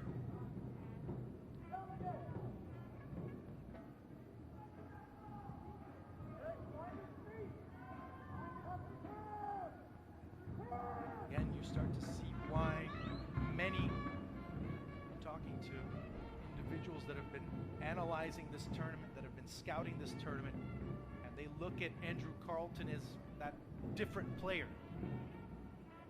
That play was something different from another different game, but Alvarado looking to make something different as well. Chance as the U.S. drop back quickly. The chance, the shot, the save by Garces. And with that save, I think you can start adding Garces as the man of the match for the United States. Has had already 4 saves in this match. Young goalkeeper has not been challenged a great deal in this encounter or in this tournament, but when he's been counted upon, when he's been depended upon, boy, he has stepped up in a big way.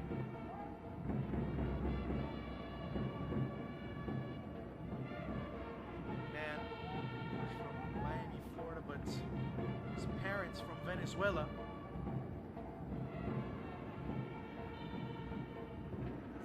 Being called retroactively there. And the U.S. will get the ball back. reshuffling a bit in the back and making sure that everyone understands what they need to do. Remember, the United States still have 2 substitutions.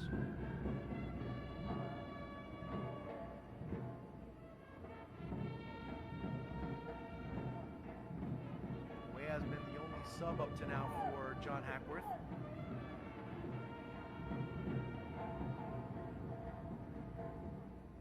Gutierrez.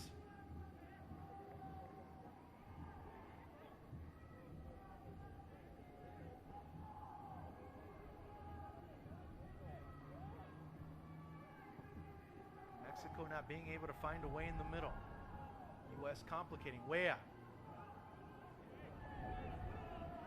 Weah in the back, just looking to keep Mexico honest. Durkin. That's why. He gets that ball and he gets into that third gear. Very tough to stop him as he goes to looking for Sargent. Sargent all alone down the right. Here's a good possibility for Weah to shuffle that ball over the direction of Sargent. Finally gets there. Carlton down as a Mexican player still in the area. Here's a ball coming through. Carlton trying to do some fancy footwork to split the defense. Sands. Alvarado, Mexico, just trying to muster something up. As U.S. putting this match on lockdown right now. We're in the final 15 minutes of the match. Carlton, as the Mexican midfield begins to dissolve ever so slightly as it goes out wide to Sargent. Will he get to it? Yes, he will.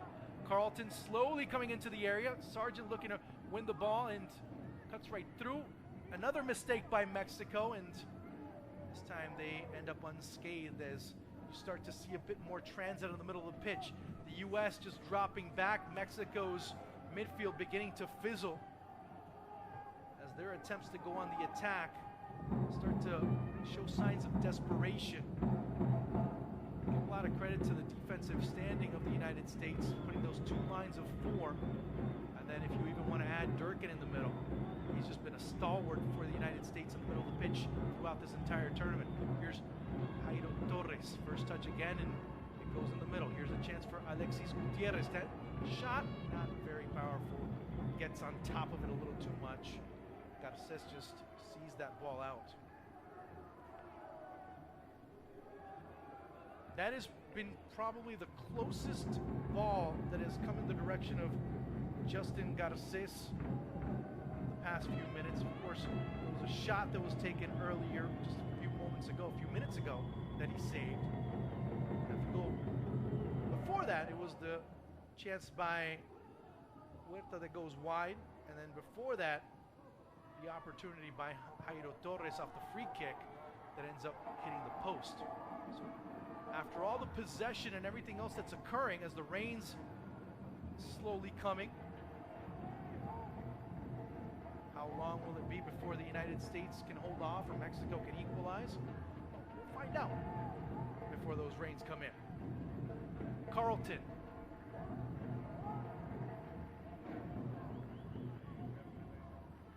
Sliding through, and Mexico with Vasquez. Gets around Gloucester, crosses it in the middle. The ball still in the area. No handball as Mario Arteaga raising his hands, protesting. Not going to happen.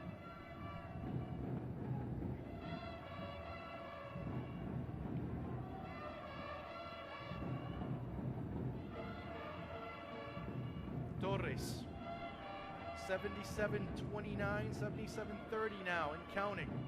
Again, Vasquez nodded away, cleared away by Jalen Lindsay. Weah camping out, looking for Sargent as the U.S. just dropped back and hope for the best. In Mexico, we haven't seen a lot of options from way outside. Mexico trying to get into the area to get the best possible opportunity, but the U.S. well aware of that as Sargent just wanted to jump at it the first time. Alvarado, Lopez, Torres. They want to make Mexico become more of a perimeter team.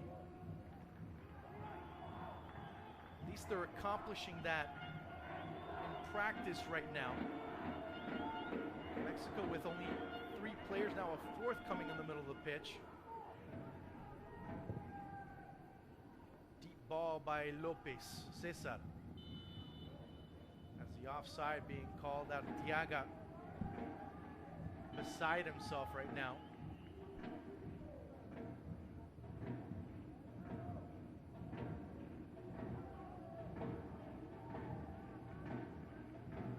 Bring in a forward in Brian Reynolds. He'll be coming on at 79. Reynolds already scored in this tournament. Coming off is Blaine Ferry, the young man from Southlake, Texas. So you bring in another attacker. Carlton plays more towards the middle. Is Hackworth congratulating the effort that Ferry was able to put on. Wea now switching sides. Sargent getting it, going to Carlton. Looking for Brian Reynolds. Mexico just surrounding. Olivas now looking to lead the attack as it goes out wide. Can De La Rosa get to it? He's not.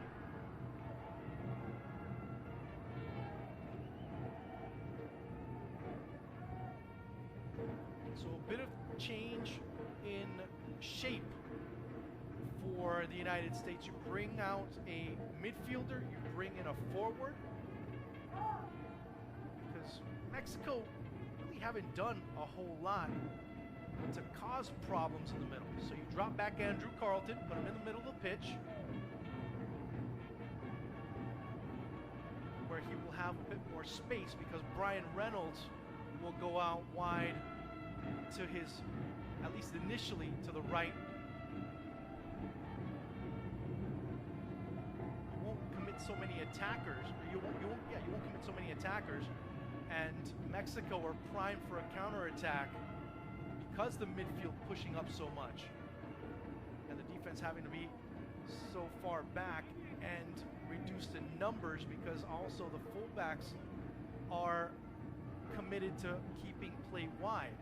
So that really complicates things. As you see right there, Sargent looking for his 7th goal. Sargent slipping through.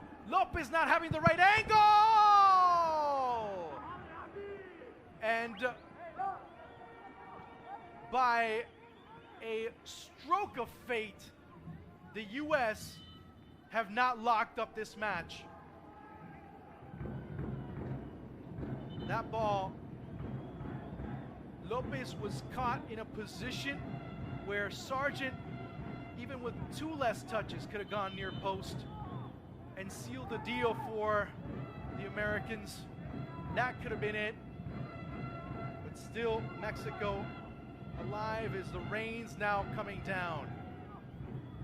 Carlton, again, the U.S. out executing Mexico. Lopez, the ball comes through. Sargent again, looking to at least get one final touch. Mexico scurrying around desperately, looking to start the break on the opposite side as Wea starts chasing out.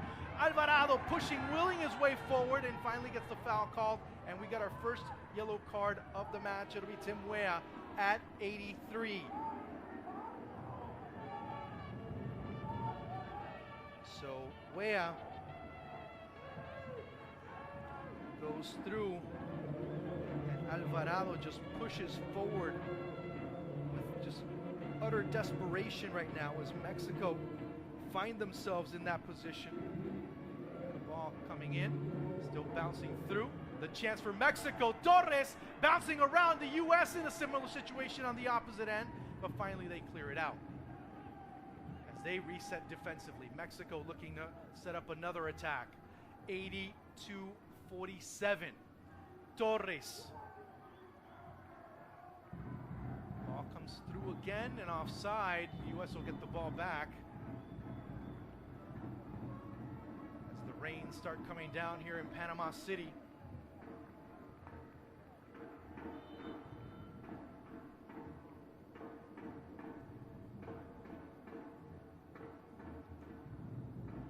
Sargent almost had it as Akil Watts will be the 3rd and final substitution for John Hackworth. It's now the Americans looking to close this match out. Final 6.5 minutes plus stoppage time. Will the U.S. be able to hang on? Will Mexico equalize and possibly send this to penalties? Reynolds, a little bit too far for Carlton. Mexico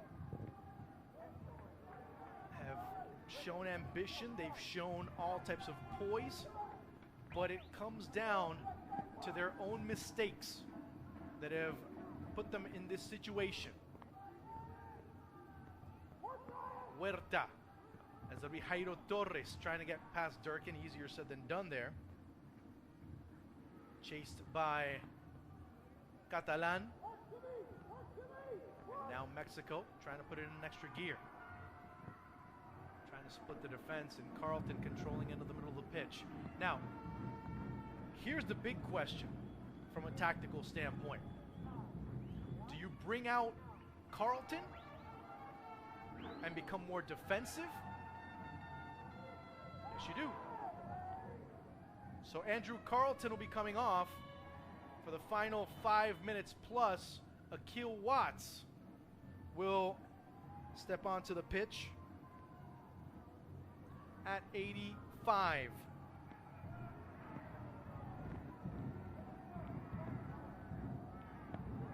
So the U.S. many start talking about, time management, gamesmanship, what have you. Well, the U.S. players are showing exactly that right now, taking his time coming off as Carlton wanted to come off on the near side. Referee says, no, come out on the far side. Ball bounces in, all over the place. A chance! It goes to Garces. It looked initially like it was ricocheting off of a defender and going wide, but instead it goes to Garces and the U.S. coaching staff, as well as their Mexican counterparts. Right now, on the verge of nerves, nervous breakdown is Catalan. Olivas. Will there be enough time for Mexico to get one more? Sargent causing problems, and finally it goes back to Cesar Lopez. Another ball just stepped right into the side of the pitch, and it goes over to Gloucester. Huerta, a little bit late on the run by De La Rosa. It's Mexico.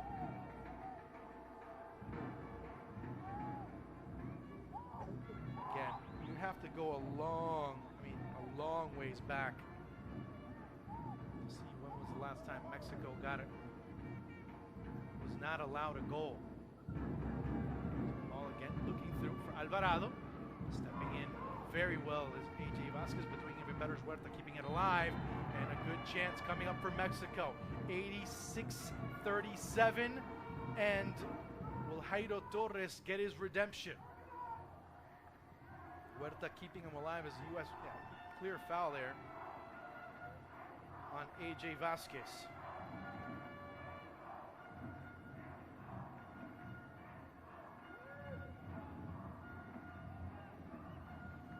Will it be Alexis Gutierrez? Will it be Jairo Torres? As to me,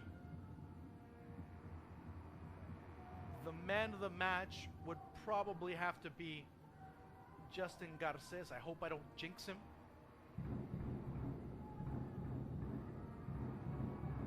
But he's come up big in very crucial situations when Mexico were at their most dangerous. It's all over again, and a man down for the United States, and okay, that'll accumulate some time. That's AJ Vasquez.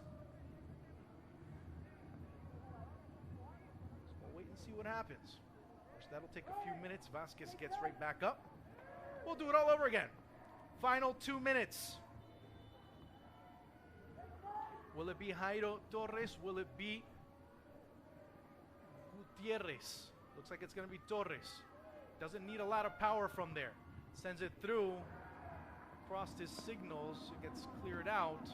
And it'll be a throw-in for Mexico.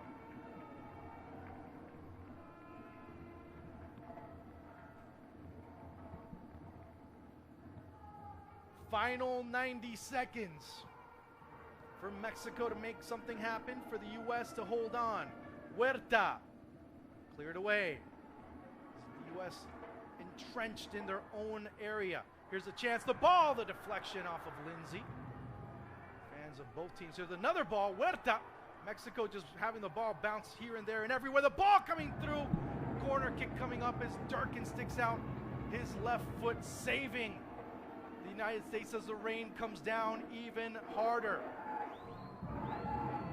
89 minutes, final minute. There should be about 2, maybe 3 minutes of stoppage time coming up.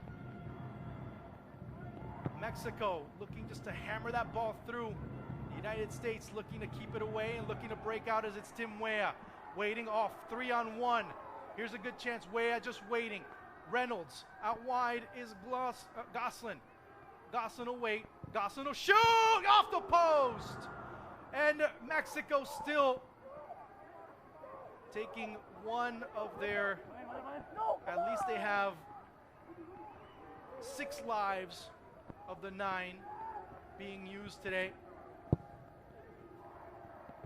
Mexico not being able to recover the ball quickly. Will they have one more chance? Final 15 seconds before stoppage time comes into play. Dramatic finish here at the Rommel Fernandez as the U.S. looking to hang on. It goes to De La Rosa, but he's not able to get it. 4 minutes. U.S. looking to hang on for 4 more minutes. Mexico with a quick throw in as De La Rosa with the handball. Referee does not see it, but Mexico will get the ball off the reset. At this point, losing 1-0 or 2-0, if you want to put it that way. Not a big difference after all, is Olivas. And Garces is going to let that ball go through. Chalk up some time. U.S. ready to win the Under-17 championship. Has beaten Mexico already once in this tournament. Looking to beat them for a second time in a row.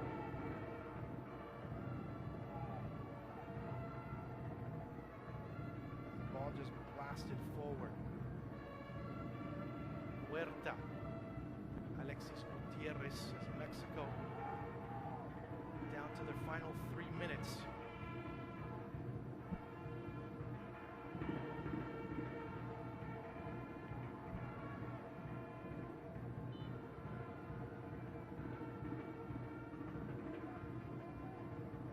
U.S. not only looking for a win, but also looking for their 4th perfect record at the Under-17 championship. It's happened before in 2001, 2009, and 2011. 2011 was the last time the United States won this tournament. The ball comes through, and Mexico equalizes!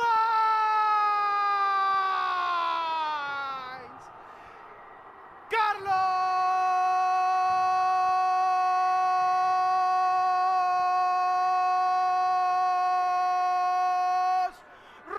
Robles at 90+2.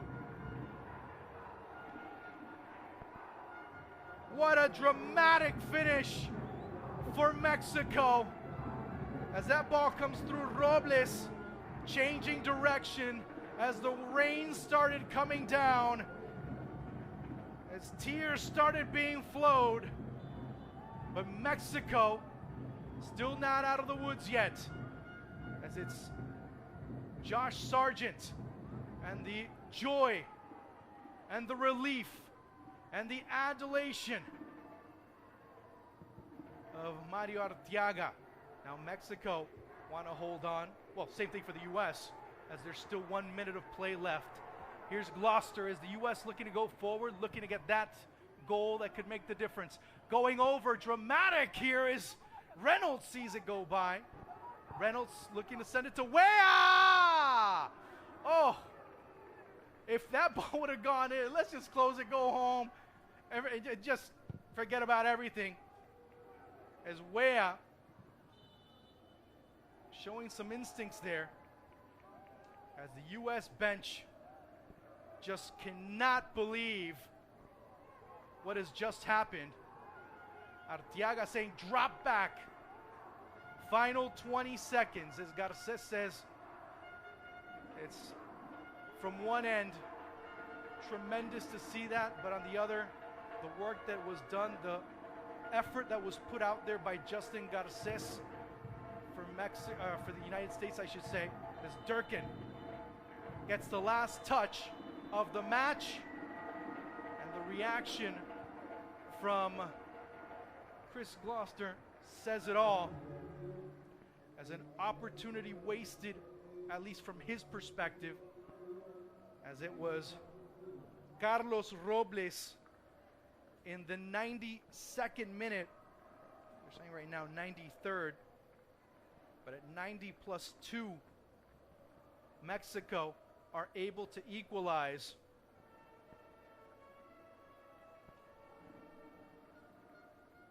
The relief of the Mexican players, the jubilation, the pressure that they felt after the goal that was scored by Andrew Carlton just became heavier. Not just heavier, but exponentially heavier with every passing minute and every break.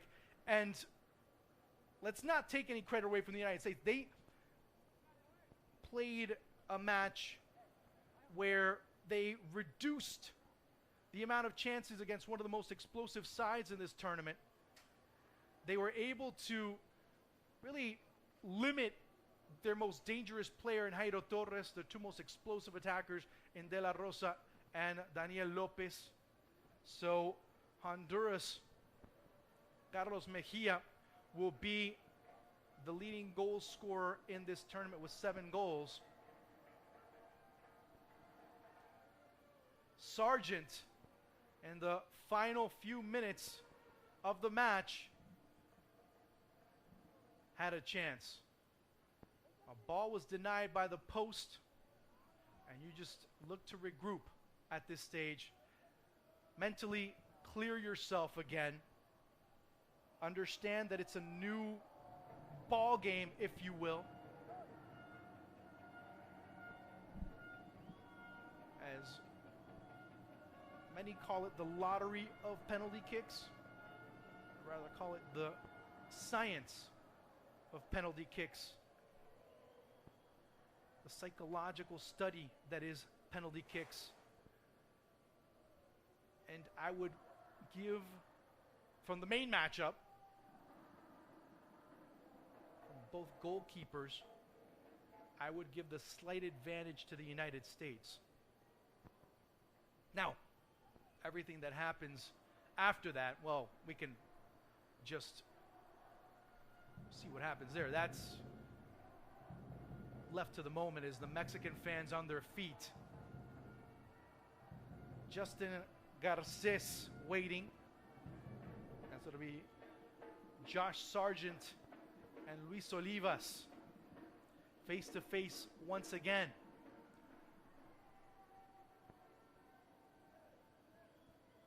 Well, that was a bit dramatic. That was quite the finish.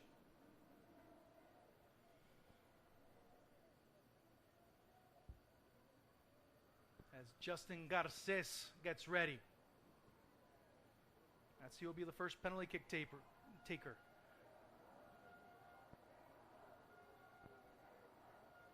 Cesar Lopez also.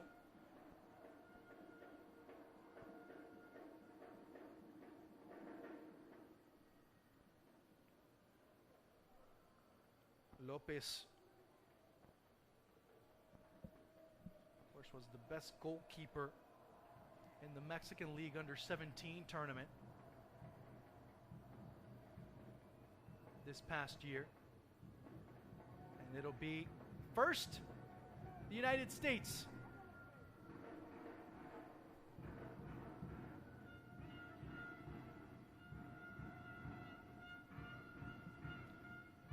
It'll be, of course, their leading goal scorer, Josh Sargent.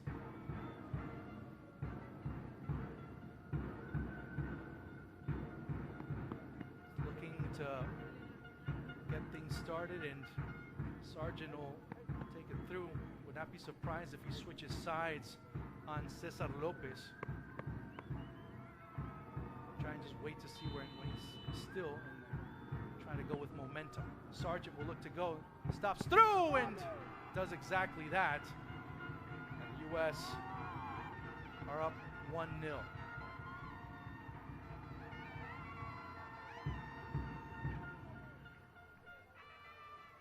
Just the angle that he was taking, the option of switching it over to Sargent's left was quite the reality. It was. And now it'll be Mexico's leading goal scorer, Daniel Lopez. Straightforward, bit of a lead. I'll try and just crank it right down the middle. Switch, maybe he'll go down to his right. And dangerously, Mexico are able to equalize. Hits the post and in. Nothing Garces could do. He guessed right. When you have those types of situations, as a goalkeeper, that's all you can do. So we're tied at 1. And now it'll be Tim Weah. Lopez just moving back and forth. Weah already understands. Let's see if he goes down to the left. And he does. And it's 2-1 for the United States once again. They go on top. And usually when they go right-footed kickers, when they come from straight on, they have only one of two options when they're driving the ball. It's either straight ahead or towards their left. Now, if they open their hips, that changes the entire perspective. And here's the one that's at least the hero for now, Carlos Robles. He was probably going to go to his right. Switches it very well. Garces doing a good job of calculating that, and we're back on level terms. Garces did the right thing. Not much to do. Well-taken penalty kick there by Carlos Robles. Now, for the United States. Their chance, as it'll be Chris Gosselin.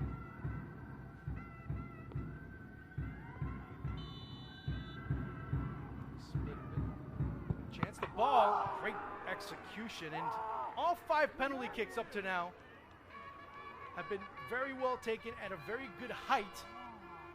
Really not much that the goalkeepers could do when the balls are placed where they're being placed. As the rain still continues to come down, 3-2 in favor of the United States, and it'll be Jairo Torres. Ian Jairo Torres. Bit of a run, maybe too much of a run.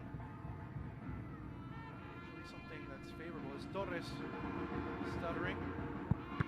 And it goes, it goes right under Justin Garces.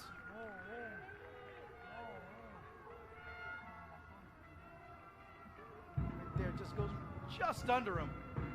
Guessed just right, the U.S. goalkeeper. It sneaks just under his hand, his forearm. Scoots right through. Oh.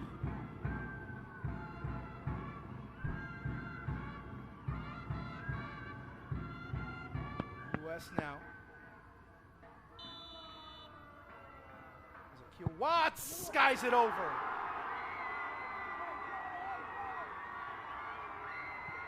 Oh. What must be going through his mind right now? Just got under it a little too much. And now Mexico looking to take advantage. As it'll be Alexis Gutierrez. Oh, you have to feel for Akil Watts. Came in at the end of towards the end of the match. Maybe Alexis Gutierrez looking to give Mexico the advantage here. Gutierrez splits it over, sends it out wide, and now Mexico up 4-3. Final penalty kick coming up as the United States looking to stay alive at least for one more kick and put Mexico in a pressure-packed situation, as it will be, and George Sands.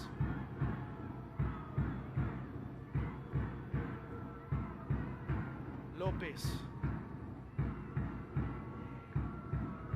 takes off his gloves, puts them back on.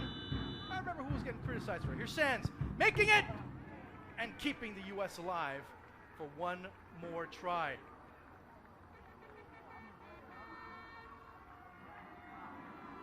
Really well taken penalty. I mean, in the pressure situation that these players are in, some very well taken penalty kicks right now. And here, to win it all, for all the marbles, no pressure, kid. None other than Roberto de la Rosa of Pachuca. Looking to go through all his steps. Garces, raring to go. De la Rosa. De la Rosa!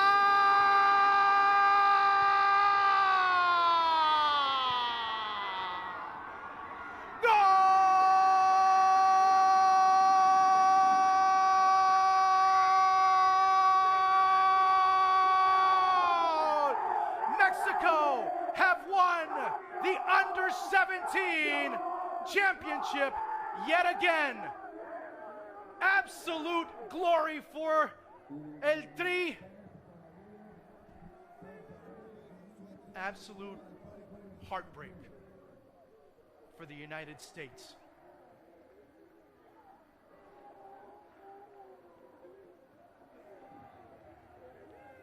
And in the words of Rick Ross, it's not your status today, it's your status tomorrow. For Mexico, it's all about what's happened just now, because this is their tomorrow. Coming back in dramatic fashion and beating their arch rivals in penalty kicks.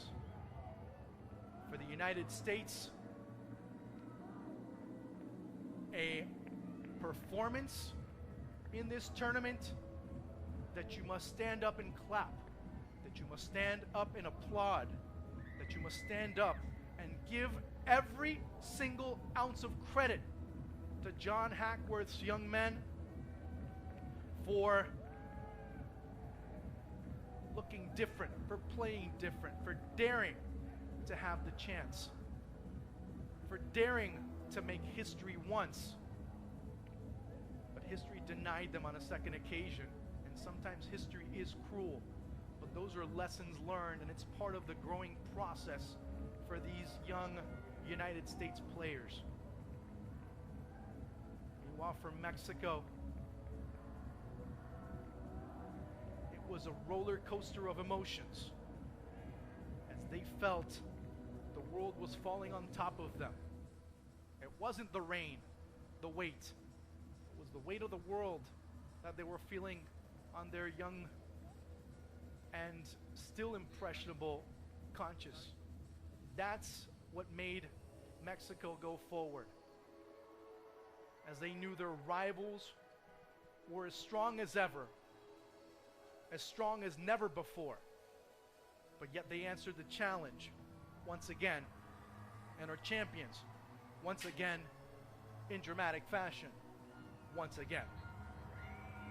Mexico are champions of the 2017 Concacaf Under-17 Championship.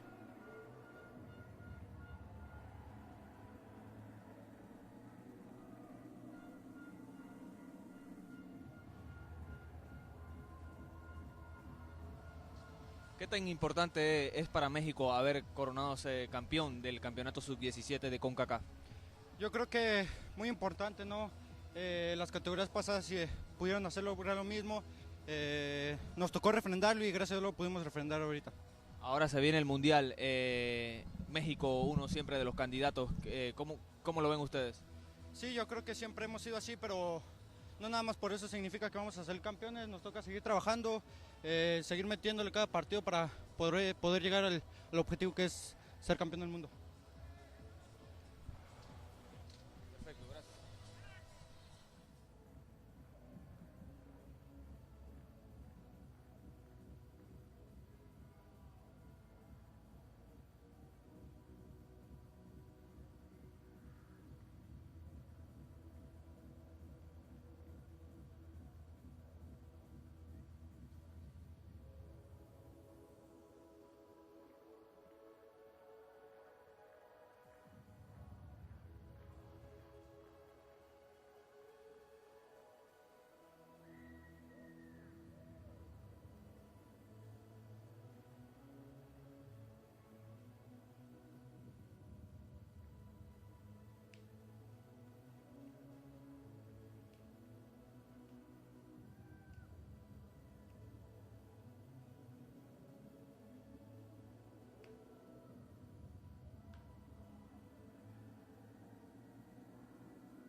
We're back in Mexico celebrating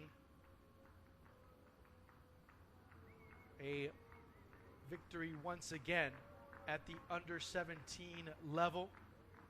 Their 7th championship, their 3rd in a row. Also put an asterisk on that because in 2011 they were the host nation for the Under-17 World Cup, a tournament that they won under the tutelage of Raúl Potro Gutierrez, who's currently here in the stadium. He's part of Concacaf's technical study team. He also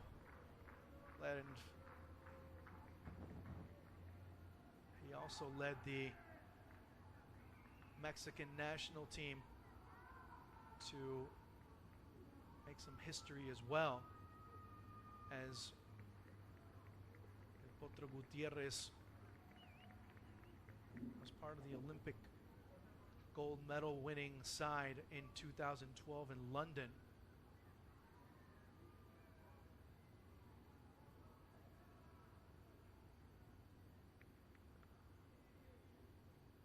As the fans waiting, of course the players there, and on the other side of the coin, just utter heartbreak for the United States as a team that came in with a great deal of expectations, that looked to return to the top of the mountain after doing so back in 2011. And Mexico just still celebrating, as it has been quite the roller coaster this match alone.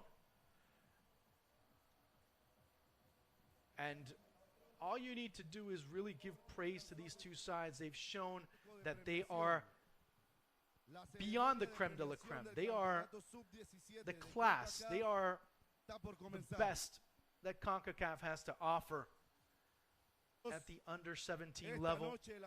They have been amongst the two most well-prepared teams. You see it in the way they've played on the pitch. You've seen them and how many goals they've scored. You've seen how they attack and how they persist and how they look for every single opportunity al juego to make limpio things para la selección exciting. de They've México. really given fans that have come to the Maracanã, or they've come here to the Rommel Fernandez, a great deal of pleasure, as you see right there. Young defender from Chivas, Luis Olivas, who just last year was invited to go and be part of Liverpool's, at least got a trial with Liverpool as Mexico win the Fair Play Award. Campeonatos, 7 de Copa, donde reconocemos al mejor portero The best del goalkeeper, campeonato. Recibe Justin el Garces of guante the de United oro States. con el número 1, el portero He's Justin over from Garcés Kendall. de la selección nacional de Estados Unidos. Whether Acompáñenme he a won or recibirlo lost, con un gran aplauso. whether Garces won or lost today, I think it would have been secondary, easy for me to say. But to know what his family has done, to know that he's been making himself one of those names of the future for the United States, to know that family that he has here in the United States as well as in Venezuela Continuamos allow con la him to premiación del be able to be botín that de oro reprieve from del what is going on. campeonato sub-17 de I know Concacaf. they definitely have other things on their mind, but seeing Recibe el botín de Justin oro representing the United 14, States and el performing jugador at such a high level Carlos Mejía and de la performing in a selección final nacional at such a high de level must be able to bring smiles. Ahora es el momento Now de the premiar player of the al tournament, mejor jugador del as torneo. Garces maybe didn't have a Recibe lot esta of noche chances el on Balón de goal, Oro, but when he was presentado called por upon, Scotiabank he del campeonato showed up. sub-17 de Concacaf, that from a goalkeeper con el is número all you can 7, ask. el And now, jugador the player of the Torres tournament. de la selección And was there nacional any de doubt? México. Acompáñenme a recibirlo con un Ian gran aplauso. Jairo Torres of Atlas. Many looking at him as he embraces there with Dennis Teclose, the young Tapatío, who debuted in Liga MX, ironically, against a team that just got relegated last night in Jaguares. He became the first player on Mexican Continuamos soil la ceremonia de premiación to have been con la born presentación in the de medallas 21st century conmemorativas to start a los oficiales de esta final. in a Por Liga favor, MX un game. fuerte aplauso a los Ironically, oficiales it happened to be the mientras same reciben day sus medallas. that you start to see, of course, Moisedin, the youngster from Juventus, debuted on that same day, that same weekend, to be more precise.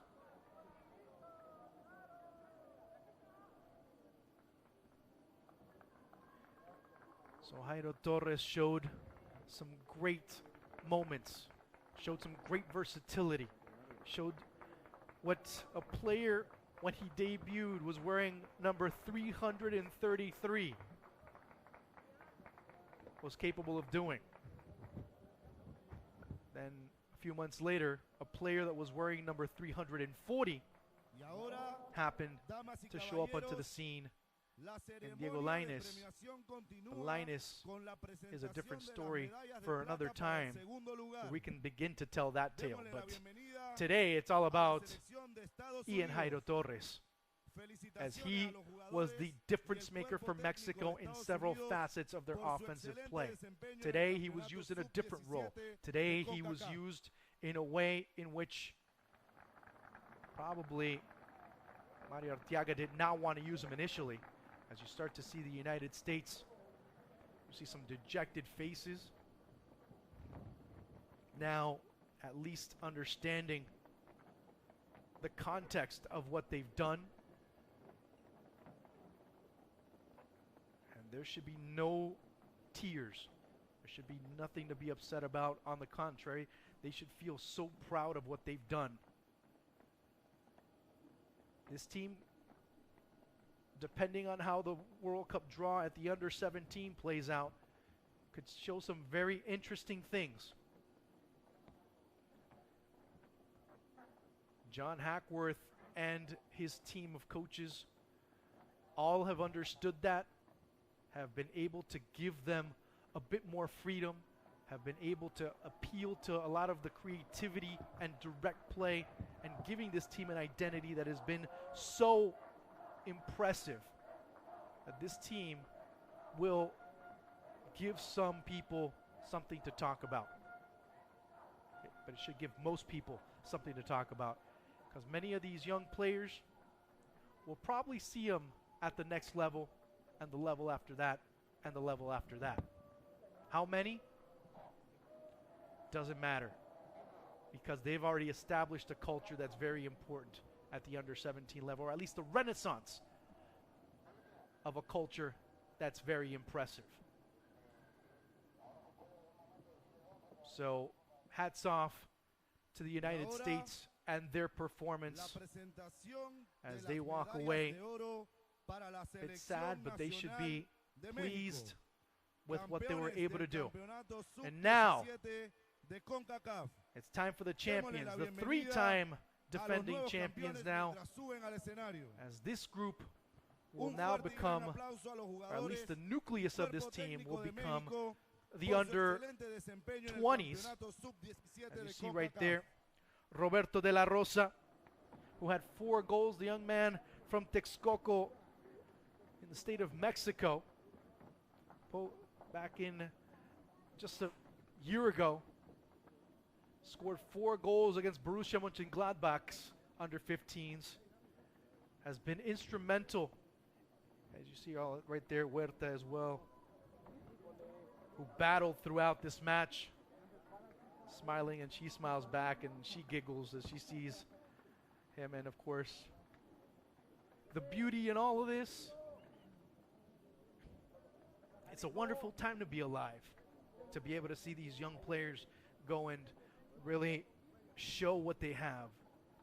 It's really a wonderful time for them to be alive. Win, lose, draw, because of what they've been able to do.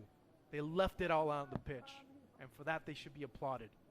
Mexico right there is Alexis Gutierrez, who scored the game winner against Eintracht Frankfurt during one of the European tours. You see Marco Ruiz, who made the journey from Morelia to Jalisco to be able to join Atlas in one of the most vaunted youth academies in Mexico. So it's not only a case of talent, but it's a case of sacrifice and commitment that these youngsters, along with their families, many of them who've made the trek here to Panama City to see their children, to see these youngsters begin to take root and begin to grow as not just footballers, but as human beings.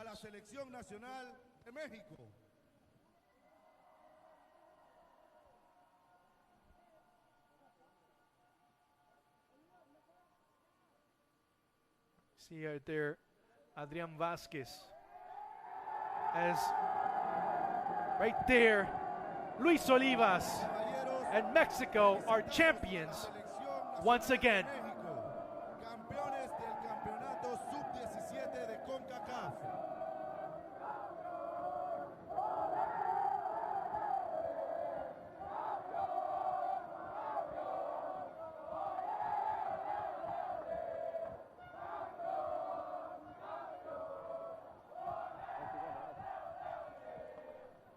Mexico celebrate.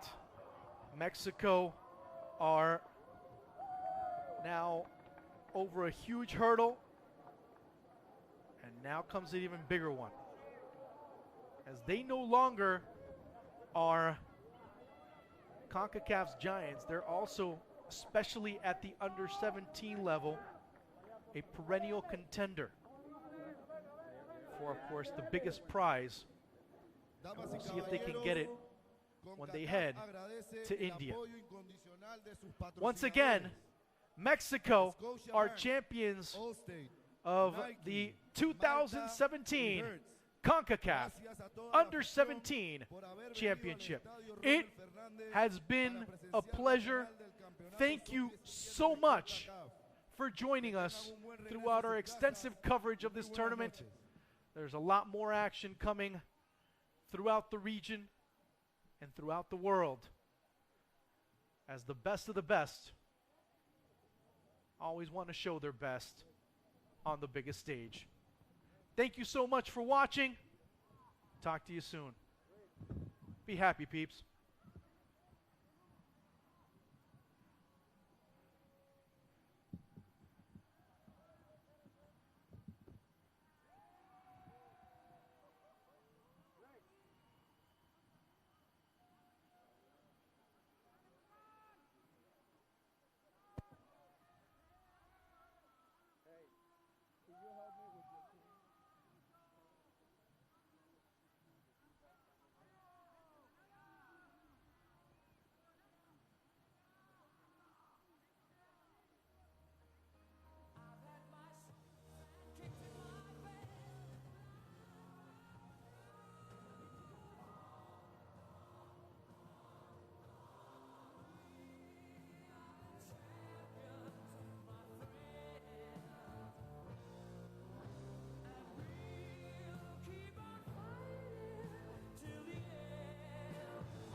Damas y caballeros, les presentamos el equipo ideal del campeonato sub-17. Como portero, Justin Garcés, de los Estados Unidos. En el lateral derecho, Jalen Lindsay, de los Estados Unidos. En el lateral izquierdo, Walter Cortés, de Costa Rica. En la defensa central, James Sands, de USA. En la defensa central, Luis Oliva, de México. Como volante central, Chris Durkin, de Estados Unidos. Como volante central, Alexis Gutiérrez, de México. Como volante lateral, Jairo Torres, de México. Como volante lateral, Carlos Mejía, de Honduras. Como delantero, Daniel López, de México.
such a wonderful time to be alive when you're 16, 17 years old and you can think you can do everything in the world. And that's what we saw in this tournament.